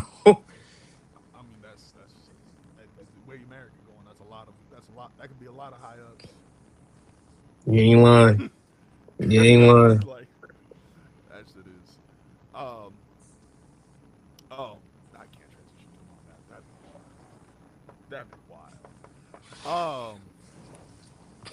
You was about to say something wild problematic. I don't even know what it I was was. I just know it was though. I was trying to transition to the other thing real quick, and I'm like, I can't transition to a mock pedophile apologist. Like that's crazy. That's what I see right. Like that's what I'm like. I gotta say something, but I'm like, I don't think he deserves that. Shout out to excuse me. Shout out to the Broncos for giving me a good season. All right, there we go. Now I'm not transitioning off that. I do want to say this because I started off, if it was last week or the week prior, and I'm not beating my curse allegations very well as of late. You never were though. I'm trying. I had made a comment because I was upset because I had seen a lot of, and this still irritates me, a lot of people who use Christ or use the Bible to just shame and put people down and just are assholes about it, right? And I was like, it literally like thou shalt not judge. One of the easiest sentences to read, and it's one of the clearest rules we're given. But yet people don't want to believe that, and people want to misuse and twist. And Tony, I kind of talked about at the beginning of last episode of like, we understand why they do it because it is a large group of people, and obviously as companies are trying to take advantage of that. Okay, cool. And then Chris Broussard got brought up. And I don't think I've brought up Chris Broussard on a podcast ever. Maybe ever. And I was just like, but I liked what he had with the King's movement, and it was what he does, and it's kind of taking back the whitewashing of Christianity. Mind you, first time I said something about this man in years of being on a microphone.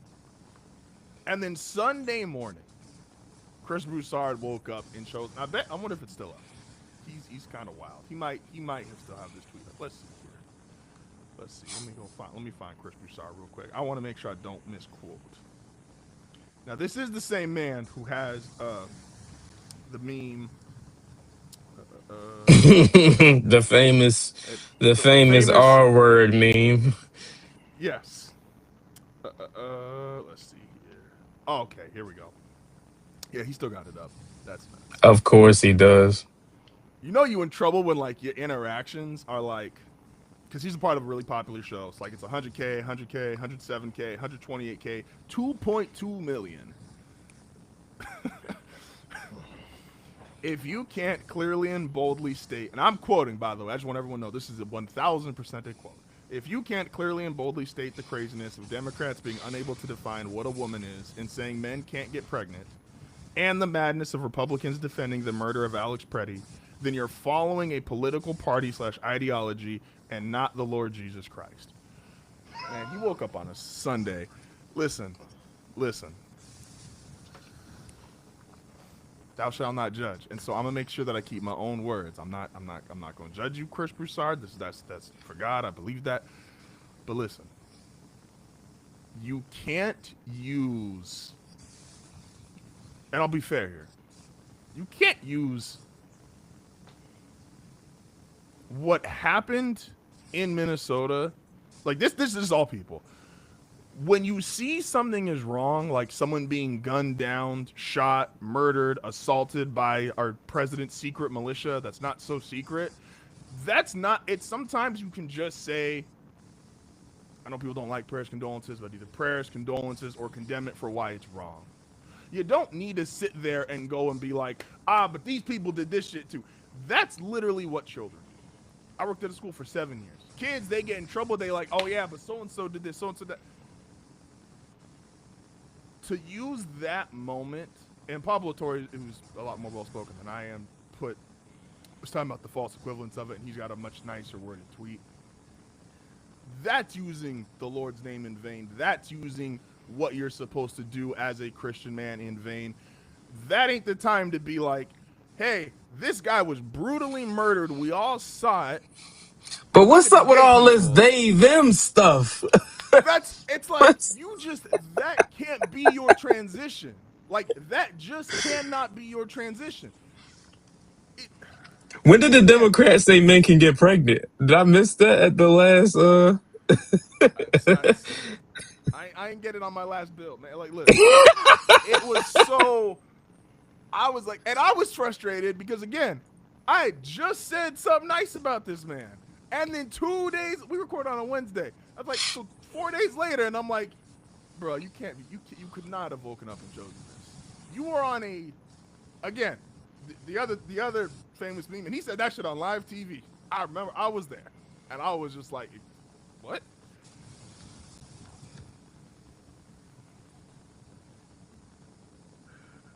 Hey man, I hope we all can make mistakes. I believe that. I'm somebody who's made my own mistakes. Just don't tweet. Y'all would do it like, I have this thing where I probably write up about 20 to 30 tweets a week. Most of my tweets are just share and copy, so they're just generic. But I probably write up like 20, 30 tweets, and I just don't hit send. And I'm like, A, is it the smart thing to do? B, do anybody give a fuck? And C, nigga, you got better shit to do. And I delete it. I don't even save it as a draft, and I move on. And a lot of people would be far better to have that kind of mentality and philosophy. And again, if you believe whatever religion you are, but I'll just speak just for Christianity. Like, if you believe that you not the judge, jury, and executioner, the God said He could take care of all that stuff. That's not for you to decide. So to take that example and then to throw it on somebody else was not only nuts, it was a false representation of what you should be doing as a Christian. And I just want to I clear feel like you myself should out. be I feel like you should be doing this with a leather jacket on and a cross necklace. I, I just, I get frustrated because I'm like, you, again, I made the comparison last week where I'm like, I grew up in church. At no point in church was it like, all right, so you going, make sure you kind, you're not gonna lie. Oh yeah, make sure you all vote red by the end of the day. And it's like that was never a conversation. But Republicans have just straight up been able to steal Christianity. And I'm like, that's not how this works. Like these are two separate concepts. And if you believe dude who's currently chilling in that position, if you believe almost anything that he says about his quote unquote Christian faith and then go just look at his life or how he's acted or what he does, like those two things, they shouldn't be connected. Again, I steal Tony's tweet all the time. Y'all just think God like racism? Like, it's really not that hard sometimes. So, Chris Broussard, thanks for making I'll make this a weekly thing. Just They the shit might that I think that curse. though. That's the problem though. Is like it. Larry used to say he was a Christian. They Once might he they gets might rid, they it's a might lie. really think that. White people stole Christianity 400 years ago. So That's what I mean though. But it's like they might be like God gave us slaves. that's a fact. That's a Like you know what fact. I mean. So it's like This is Chris why I'm Broussard, Justin won't judge you, but I will. Like, you're a fucking buffoon. Like, and I really want you to know that. Like, the idea of the idea of comparing like the issues of gender and all that stuff to a man being murdered in the streets is just outrageous. And your show stinks. I don't watch it. Justin does. Um, you weren't good enough to be on ESPN anymore. That's why you're over there. Everybody knows it. So, tighten up, man. You dark enough to be black, but you light enough to be, So tighten up, bro. You gotta get it together. You're making us look crazy Chris out here. Broussard that did a lot of wild shit to still be on TV. The King Summit. The King Summit changing the narrative. How many days did he say that shit was? He said sign up for three days to go I think to that one go was 3 days. 3 days to change the narrative around Christianity. Hey, brother, I don't know. That shit free? Because if you gotta pay to change the narrative, they could keep it. Hey, this is one of those moments I need just like the ether beat in the background. I just need that. I just need I'm just saying, man. Like we gotta be better people, bro. I shouldn't be getting an Eventbrite link to come and change the narrative, bro. Refunds up to 30 days before event. Get What are you tickets charging for that from shit? 108.55. From, mind you, whenever they say from, that means it's a range of prices. I'm gonna Whenever, be 100% honest. When I sent that link, I just want to clear my name because, like I said, bro, I didn't know he was charging. But there I just there are saw the general link and I was admission trying to get packages. context. It's general admission package to come and change the narrative. All ticket sales are final. God once said, he who No buys refunds. tickets shall God not once said no refunds. shall not turn the ticket back. By purchasing this ticket, you provide authorization for the use of your likeness in King Movement promotional footage. So not only am I selling my soul to change the narrative, niggas own my likeness. This is Like, crazy. NIL. Early bird GA. early bird package because And then God, when you God pull up, they're only gonna want some more. You know you can buy the tickets and all that. This ain't all inclusive, so you know when you pull up, they're gonna want some more chili. God only recognized early attendees. God only recognized early attendees. You only catching a deal if you early. The 11th annual King Summit. What is this abbreviation of? What is KING exactly? Killing ignorance. Not going. Mind you, like you, March 12th to 14th, DMV area. Nigga ain't even give you a location. He just said the DMV area. Mind you, DMV area is fucking DC, Maryland, Virginia. Washington, D.C., the King Summit, hosted by Chris Broussard and Pastor Mo Bucks. Yeah, man. The rally night I went to was free. That's the kind of church I'm involved with. I'm not doing the whole. I think I told the story. We were trying out churches, and I walked out of a church because they threw up the QR code in like the middle of singing. Hold on, bro. why is that offensive in 2026? Cause don't like in the middle of singing, But like you supposed to be singing, praises, and them niggas flashed the QR code said, and don't forget donate, and I'm like, I'm not. but like, have you ever been to church and they passed the collection plate around twice? Yeah, I grew up in a church and they passed the They said collection we plate ain't around good enough for twice. you niggas the first time. Spin the block. Oh no, okay, not like that, not like that. I'm using the wrong context. Yeah, my bad. I picked up on that. I'm using the wrong context. But On we had behalf, go ahead, Justin. Go ahead. I was like, we had because again, I went to my uncle's a pastor, and so I was growing up, I was pretty much just whatever church he was a pastor at, and so we had like this little shit. It was maybe the size of my hand now, and there'd be like go through the whole church. Then maybe like it was literally like people would put like loose change in there. So like by the end of it, you would maybe see like 25, $30. Like it was like $1 here or like a $5. Like if you put a $5 bill in there, like you was the tip of the week. He was But it was balling. never really you was balling. Like but it See, but was shit like that. never Extra holy water. but it was never about that stuff. And like the church would host events and like the church had because the biggest problem See, with it is that's like the churches thing, get bro. state It funding. wasn't like that where you were. No, I know, but that's what built my principles of like it's why I dislike like we crack jokes on mega churches. It's like if get me in a one-on-one convo, it's like it's my biggest disdain for mega churches, and it's why I hate their existence. And so because so much of that like again, churches are state funded, people. Like they literally do Remember that not time. need they literally do not need extra money because if they actually needed an emergency, they can fight. Again, my uncle's a But pastor. My son's security. how am I supposed to get to Peru, Justin? But that's the I'm thing though. supposed. Like you saying it was never about that is crazy. Like you just was you were that was when you were younger. So it's like that's before niggas was like, oh man, I can pull an ATM up in this motherfucker and just like if you ain't got no cash, like before you come through those double doors, before you come through My those uncle double was doors, driving you my uncle was you're driving a presenting. '94 Jeep with 300,000 miles on it, like 3 years ago.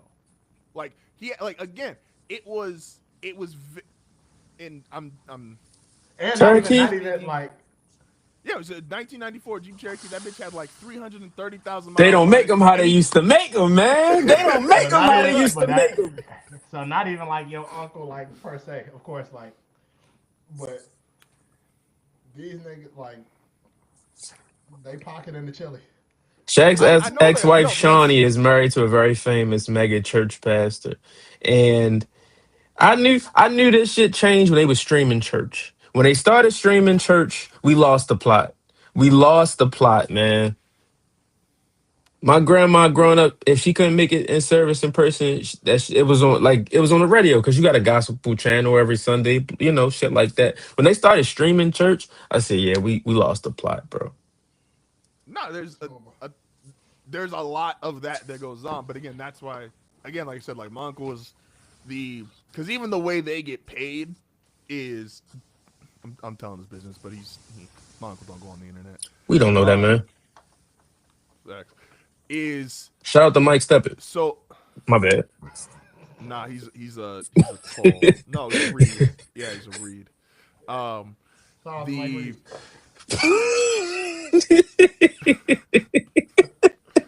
See, I'm like, I almost want to correct the name, but I'm like, then I'm dry snitching.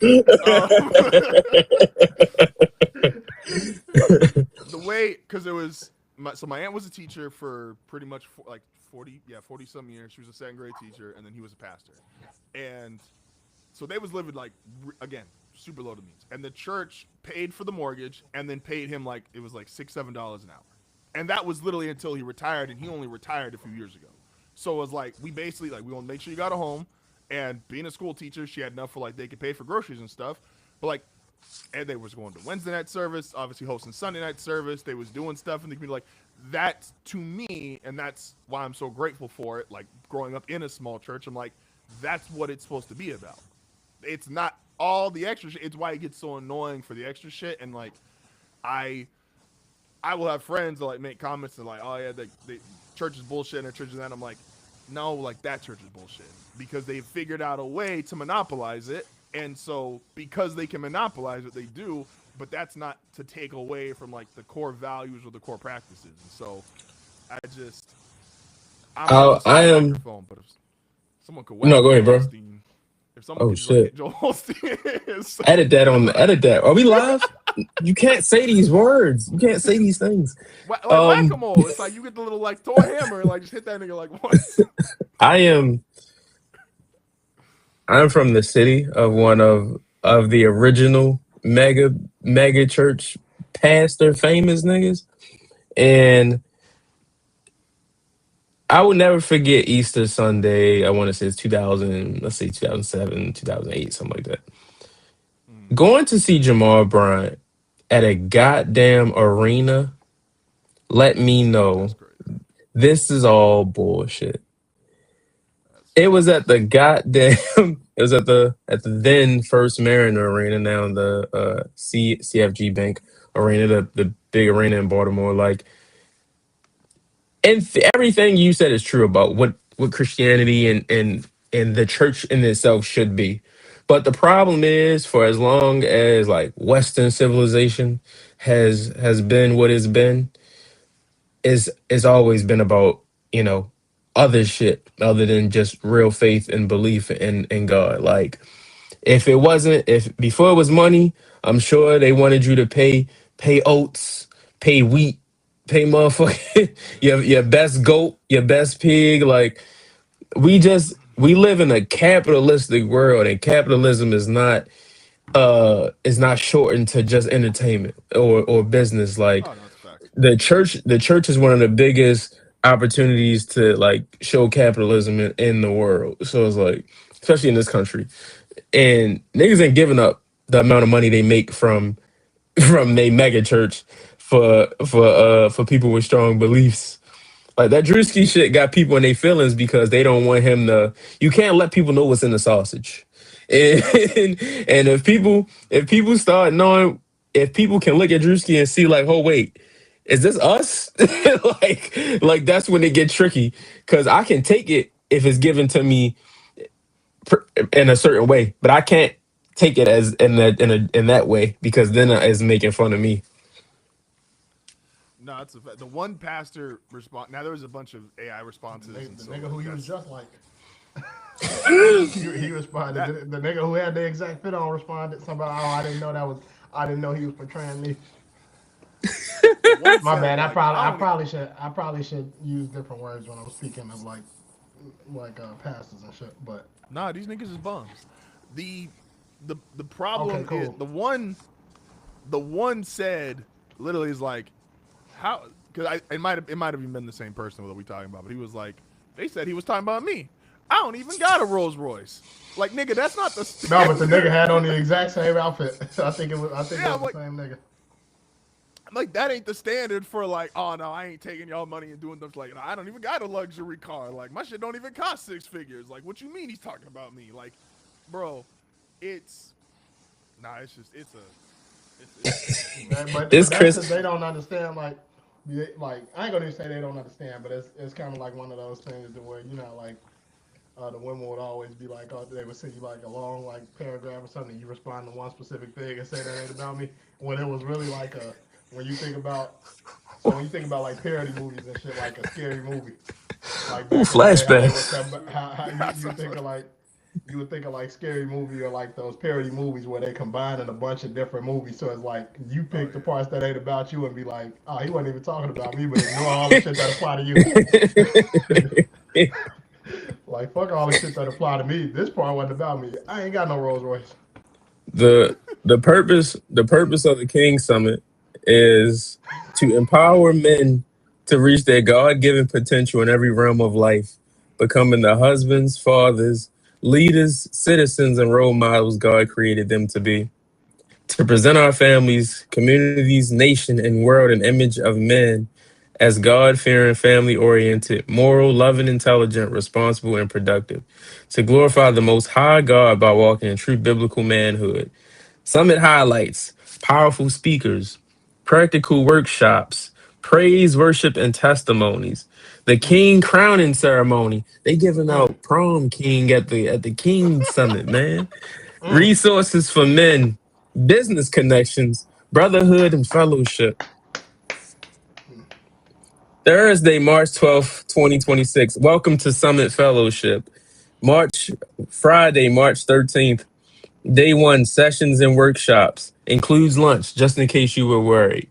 We I got paid you. for it. Sandwiches, apples, and chips for the whole lot of you. I was thinking crackers and a little wine, but that's cool. 6 o'clock p.m. King crowning ceremony and reception. Ain't no hoes here. What we having a Hey, reception hold on. for? I think I'm gonna make a suggestion. Hey, this definitely I hosting think this shit. I think we got to pull up and live stream this event.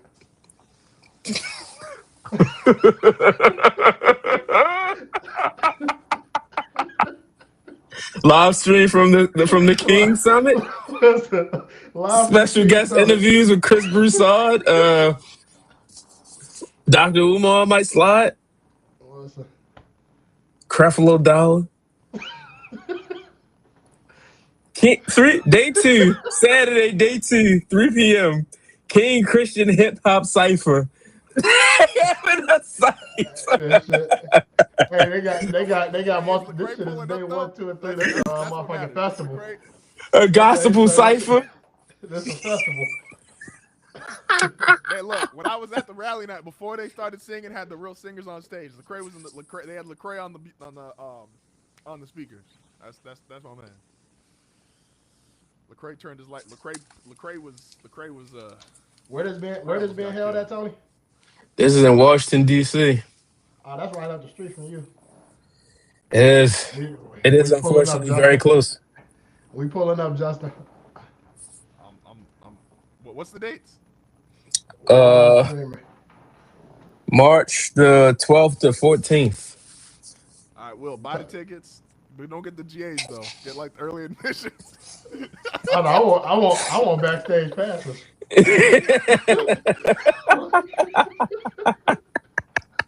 Like I want backstage credentials. Oh I flash shit! that shit like I'm the FBI. All access. you All got access. you got the purple wristband. Yeah, yeah. Hey yo, I want to be back hey there to be like I yo. said, no red M&Ms.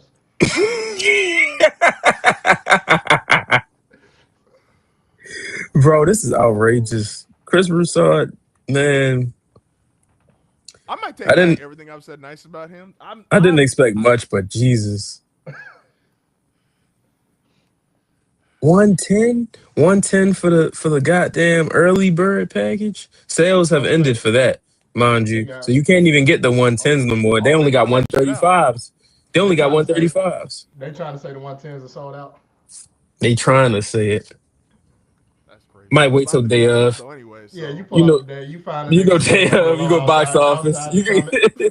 You go outside. You grab go wheel some. call. You go wheel call on the nigga. That's cool.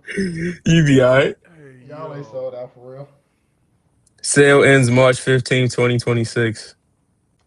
March mind 15th, you, and y'all trying to act like early bird is done already. We ain't even in February yet. Come on, man. mind you, the sale and this shit the 12th through the 14th. Niggas say Type you want to buy that scam shit ticket for is this? You niggas better give us a Black Friday discount or something. Rev Matthew Wiley. Number one, he too yellow. That's number one. So I know he's selling bullshit. Oh shit. Who would have thought Nick Yeah. Wright would have been the most upstanding person on that show? Hey, no, do you know how fucked up that is? Like, anytime Nick Wright speaks on sports, it's awful. But anytime Nick Wright speaks on like actual issues, like he alright. Like you could tell, like he a good dude. He just then start talking about sports, and I'm like, all right, you lost me. But it is that is wild. And Kevin Wildes, he's a white man from Connecticut. Let's let the expectations be what they may. It's tough for that one. But oh man, what else we got here? Just quick news and notes and shit. Just if we want to throw out, we already said fuck the Cuddy Jim Jones shit. Uh, Will, your boy is suing That for shit's a stupid second as time. fuck. Go ahead, keep going, yeah. Your boy is suing for a second time. Will, how you feel about it? I don't give a fuck about that either. We talking about the light skinned nigga, right? Correct. Yeah, I don't care about that. What else we got going on this week? Do y'all care about that? Do we need to talk about Drake suing niggas again? I guess. Two times? It's He nuts, holding but up the there's two fingers nothing. like Booker T. Hold up the five. He just He, like he like Klay Thompson with the 4 rings. this nigga, Whatever. man. Sue. It, Somebody called him Lawbry. I was chuck Aubrey is crazy. I was chuckling very, very, very much to that. it's rough, man. It's yeah, no. Like I didn't. I He trying to. seen that shit. Like I didn't click on it. Like I don't know what he's suing for. I don't really give a fuck. Like The I just funny seen thing it. is Drake suing a nigga. Least surprising thing, Drake suing a nigga because of this. Very funny, very funny. I mean, the fucked up thing about that is it's whack that he's doing this. However, I too would not like to be called a pedophile at the Super Bowl.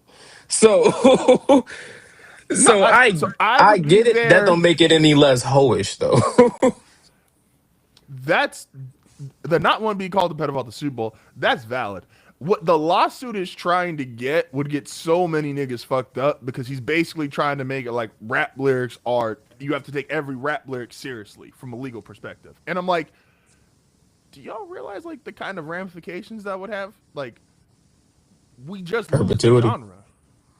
Yeah, Like, I mean, a year ago, I don't know what if that would have been too bad. But we niggas back rapping now, so they gotta slow down now. They gotta chill out now. A year ago, you probably could have took this shit, but now let's slow down. Now let's back oh, outside. that's what I wanted to ask y'all before. We got a few minutes left here. Because I've seen this going around. I'm curious y'all opinion. So NBA YoungBoy is arguably the most popular rapper on the planet. He just I did don't know if 40 it's arguable. shows. I don't know if it's arguable. A nigga killing, man. Fair. He just did 40 stadiums, sold all them bitches out. And so he's on a run right now, right? But Yes. someone did but there's been I didn't other even know they someone was sold bringing this lime up. green scarves. Where you even find lime green scarves at? Is but they brought up him in comparison to other like superstars in rap, and they say what's weird about him is like he don't got signature songs that follow him. Like he don't got like those immediate 4 or 5 records when you think of NBA YoungBoy, where you're like, oh, those are the records like you want to go hear if you go to a concert. But yet you just see his shows and like people are obviously singing a lot of this shit word for word. People are fainting, having this crazy kind of impact, and so it's the difference in somebody. Even with like the blog era, like radio was still a big factor. And so you would just hear like these hit records out in public. You don't got that with this dude. He is 100% YouTube, the internet. Um, and I'm curious, I guess the conversation is like, how different is that of somebody being this popular, but you might still not be like, oh, name 5 NBA YoungBoy records. And now we maybe just are the wrong age demographic for that as well. I understand For that. sure. But even with that being said, like, superstars throughout history, like you could get like they top 5. Like that just kind of goes for everybody. Him, at least for me, it's kind of tough. Like the song I fuck with is Untouchable, and that shit's like probably 10 years old now at this point. So what's the question? And I Like, what is it weird having a superstar who is not necessarily like attached to songs? Oh no, hell no. and No, it's just different because it's like I wouldn't be able to tell you if he had radio hits because I don't listen to the radio. that too. But I mean, shit. Most of this, when you think a lot of superstars, it's like, yeah, you get popping because of like your records. But most of the superstars that become superstars are that because of them, just independent of the music. It's so many motherfuckers with like great music that's not superstars. Like 50 Cent wasn't a superstar because of his records, and he had hit records. Same goes for really Fifty's tough because Drake is But a one of the nigga like few Drake is one of the few motherfuckers to be a superstar because like and stay that way because of his music because it's like he don't bring any qualities outside of being a great artist. you were gonna yeah, say because something. a lot of the other people that like niggas fuck with, they may fuck with you more for like morally or shit like that, like shit that's outside of the music or shit that they feel like they connect with you in a different way. Like Hove he ain't was had talking about five Cole. fucking Hove ain't had five go-to records when he became like a superstar. Like his five big records that you could point to when Hove became a superstar was Hard Knock Life, and then after that is like Can I Get Her? But Uh who do you consider? And I guess for either one of y'all, who do y'all consider a superstar that? And I ain't even talking about like just today's superstars, even like kind of back in the day. But who was considered a superstar that maybe you didn't fuck with super heavy and can name five of their songs? Like five, because it's like So when you say that, Justin, I'm the niggas who he's a superstar to can probably name five songs. So it's like, but if you think about somebody maybe from like our era who was a superstar that maybe you didn't fuck with, can you name they five songs? Can you name five of their songs that you can say So that like was somebody you weren't a huge fan of or didn't listen to? that nigga know five Future songs, man. no, I was gonna say Future.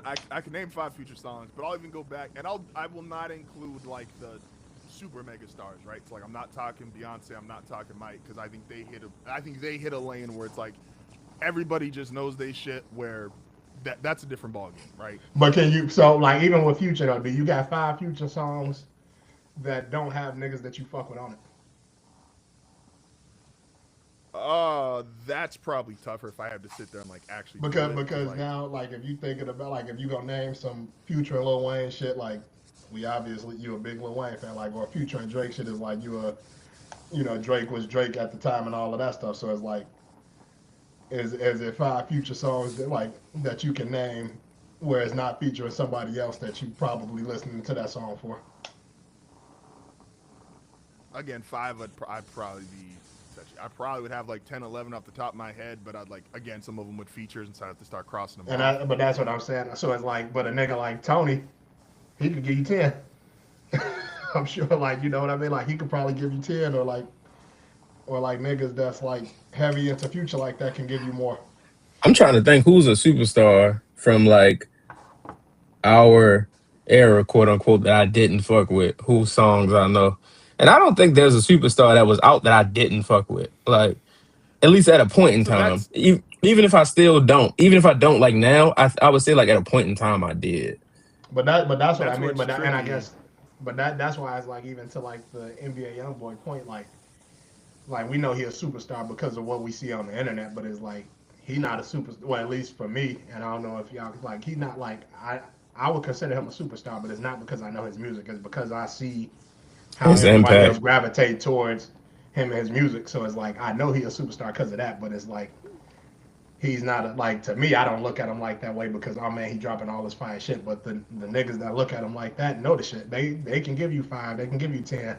It's the same way with Rod Wave. Like when you look at a Rod Wave show and niggas is in the audience crying and shit like that. Like I couldn't My name niece five loves Raw Raw Wave Wave, and songs.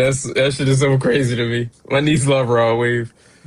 that's what I mean. But it's like And I fuck with Rod Wave, but I don't even know if I can name like his big hits. Like I've listened to some of Rod Wave shit. I've listened to like maybe one or two Rod Wave albums, but it's like I don't know if I could be like these was his 5 hits because I don't know what's necessarily popular from Rod Wave.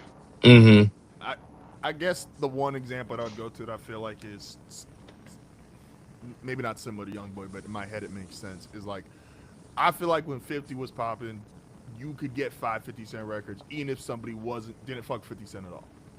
Like I feel like, and now maybe that's unfair because again, 50's high end records are extremely high end, but like you would know in the club even if you didn't listen to 50 Cent. But it's I different feel like because like the radio told you what was hot. Like now you go listen to what you want to listen to. Like, who's the biggest I mean, rapper? Who? We talked about YoungBoy, but like outside of YoungBoy, who would you say is the biggest rapper in the world, Justin? oh That's right like now. of this generation or just The- if- period. Oh just period. Yeah, just period. I would go Young Boy. I'd put one. I'd probably No, I'm put saying like I'd outside of say YoungBoy, because we talking about YoungBoy. So oh like okay. outside of YoungBoy, who would you say is the biggest rapper in the world right now? So right now Kendrick, um,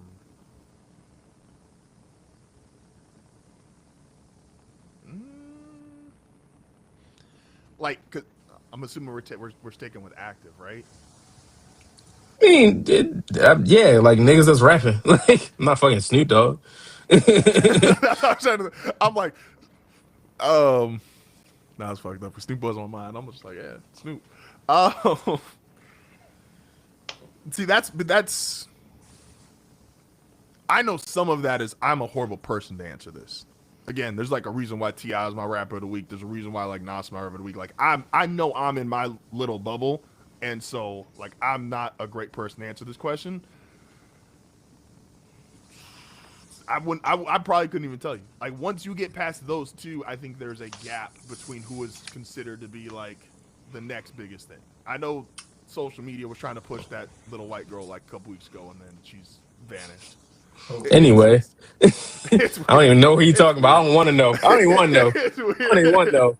But and so what you're saying, like I just think that's a generational thing. Like for us, it's probably Kendrick, but for a lot of people, 22 and under, 21 and under, 23 and under, is young boy. Like a young boy is the biggest thing smoking. So hip hop, rap, as always, is always going to be like a generational divide.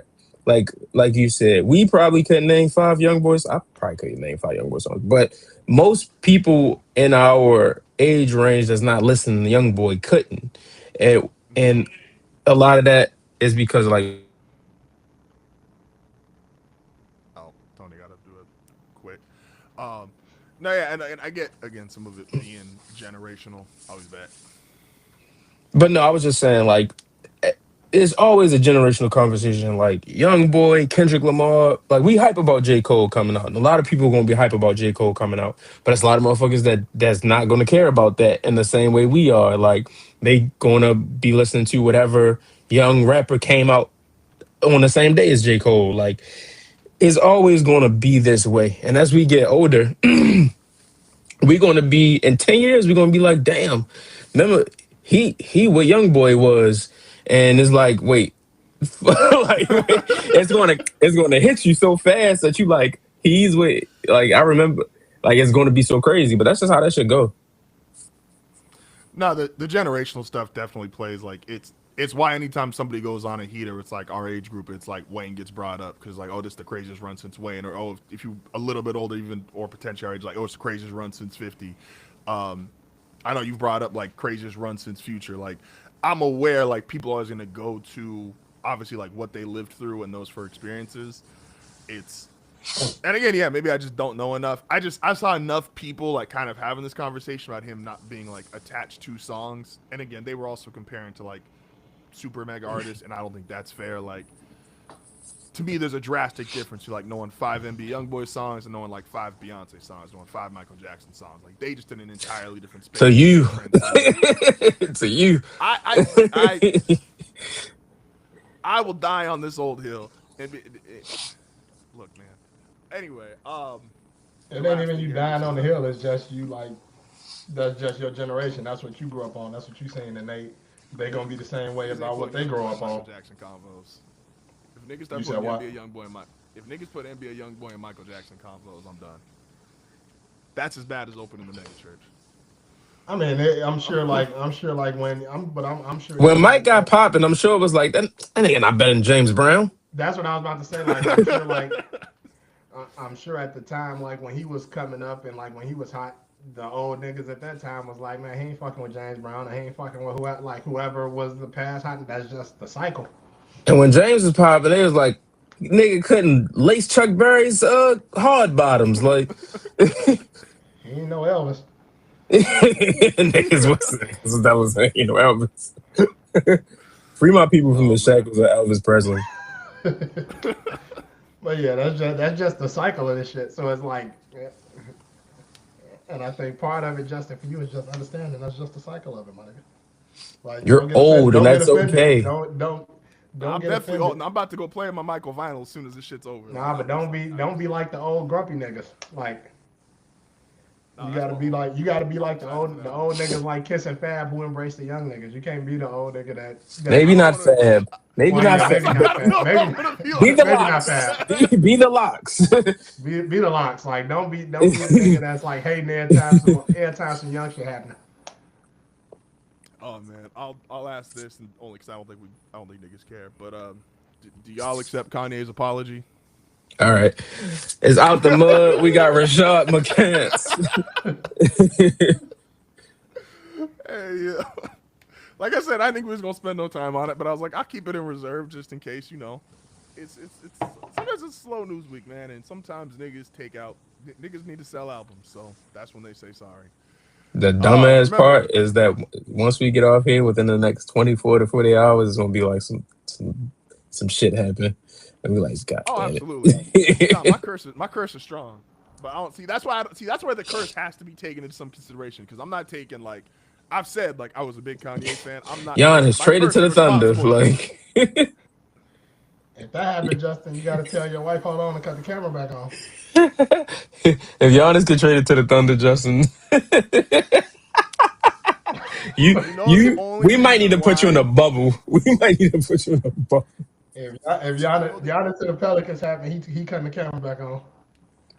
Oh, I would absolutely turn the He camera gonna back tell on. us why. Yeah, I ain't trying to hear shit you talking about. Hold on. The only CO, reason CO.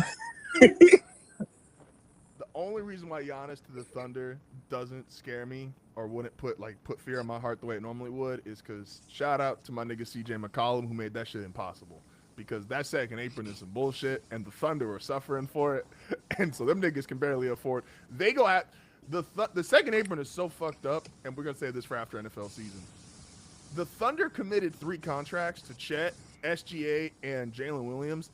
They can't even fulfill all of them unless something changes by the end of their contracts.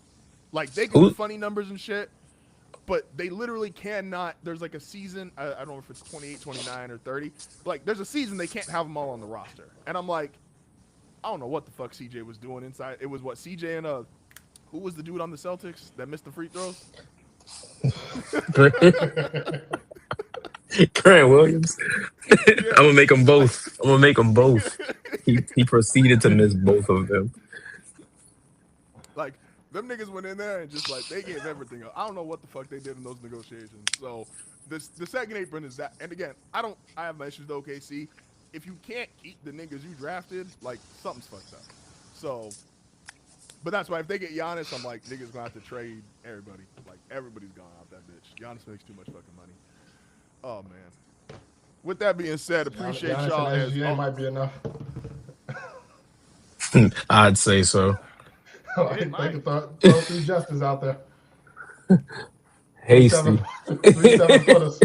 Hasty. Hey man, look. If I get let me I'm gonna go wait my like I said, I'm down 15 right now. Let me get back into shape, I'll be good. Back And in with the that being shape. You We huffing gonna and we gonna puffing as you run up and down the basketball court is what dreams are made of. if I get 10 minutes of run if I got 10 minutes of run with Giannis and SG on the court at the same time, niggas gonna tell me shit. You on their I'm team? 10 minutes is crazy. I'm on their team. You don't think I can do 10? I can get 10 minutes of cardio. I might not even play Justin. defense. I might really just run up and down that bitch. Like I'm like, 10 minutes, you a minus 25. Like we've that's never fine. seen nothing like it. I said I got my I said 10. these niggas went on a 25-0 run with this shit. Traffic cone, we called them. Hey,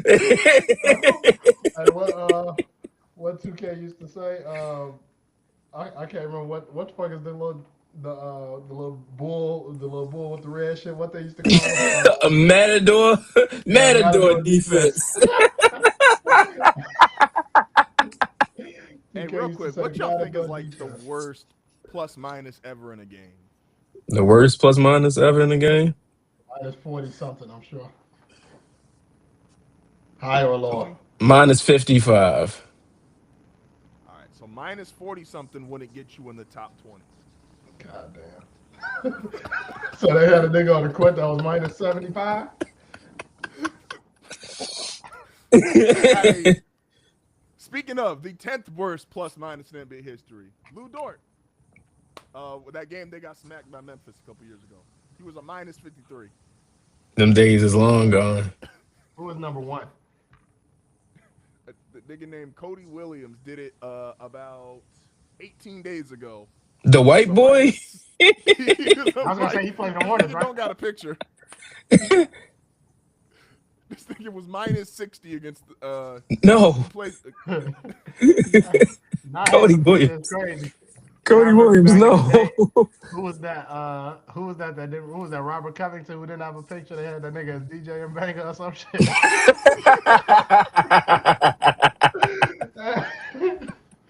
For like 2 years on 2K, they would get his nigga a picture.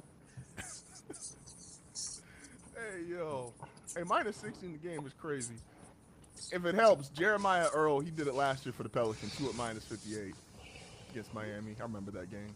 I watched that whole game too. Rockefeller died of AIDS, and this is who you chose to name your company after, Justin? Scoot Anderson went minus 58 as well. Damn, Miami was giving niggas. Hey yo, 3 of the top 5 was Miami putting belt ass on niggas in the last 3 years. Gosh, damn. Half these niggas don't got pictures, bro. I wonder why. Manny Harris. He was on the Michigan team, wasn't he? Hell if I know. Hey man, look. Shout out to Cody Williams for your minus 60. I could go at least. I wouldn't be minus 25 in 10 minutes. I'd be like minus 15. I'll be somewhere around there. Giannis would dunk and block a shot or two. Hey, with that being said, appreciate y'all as always. Don't forget to check us out YouTube. Don't forget to go check us out. Follow us on Instagram, Twitter, TikTok. A lot more stuff. I'm not dying no more, so the next 10 days is gonna be brighter than my last 10 days. So expect a lot of shit coming out. Y'all come back Appreciate next y'all. week. This nigga gonna need a new liver. Like Nah, my liver test is good. I was good. I got my doctor checkup. My liver was good. My health was in good shape. Like all that shit. I just my eyes fucked up, and the nigga was had to get a tooth extracted and didn't react well to painkillers. Don't get painkillers. Brush your teeth, kids. Take care of yourselves. We'll catch y'all next week, man. We out. don't be dirty. You gotta tell these man. Tell all these niggas. Gotta tell them not to be dirty.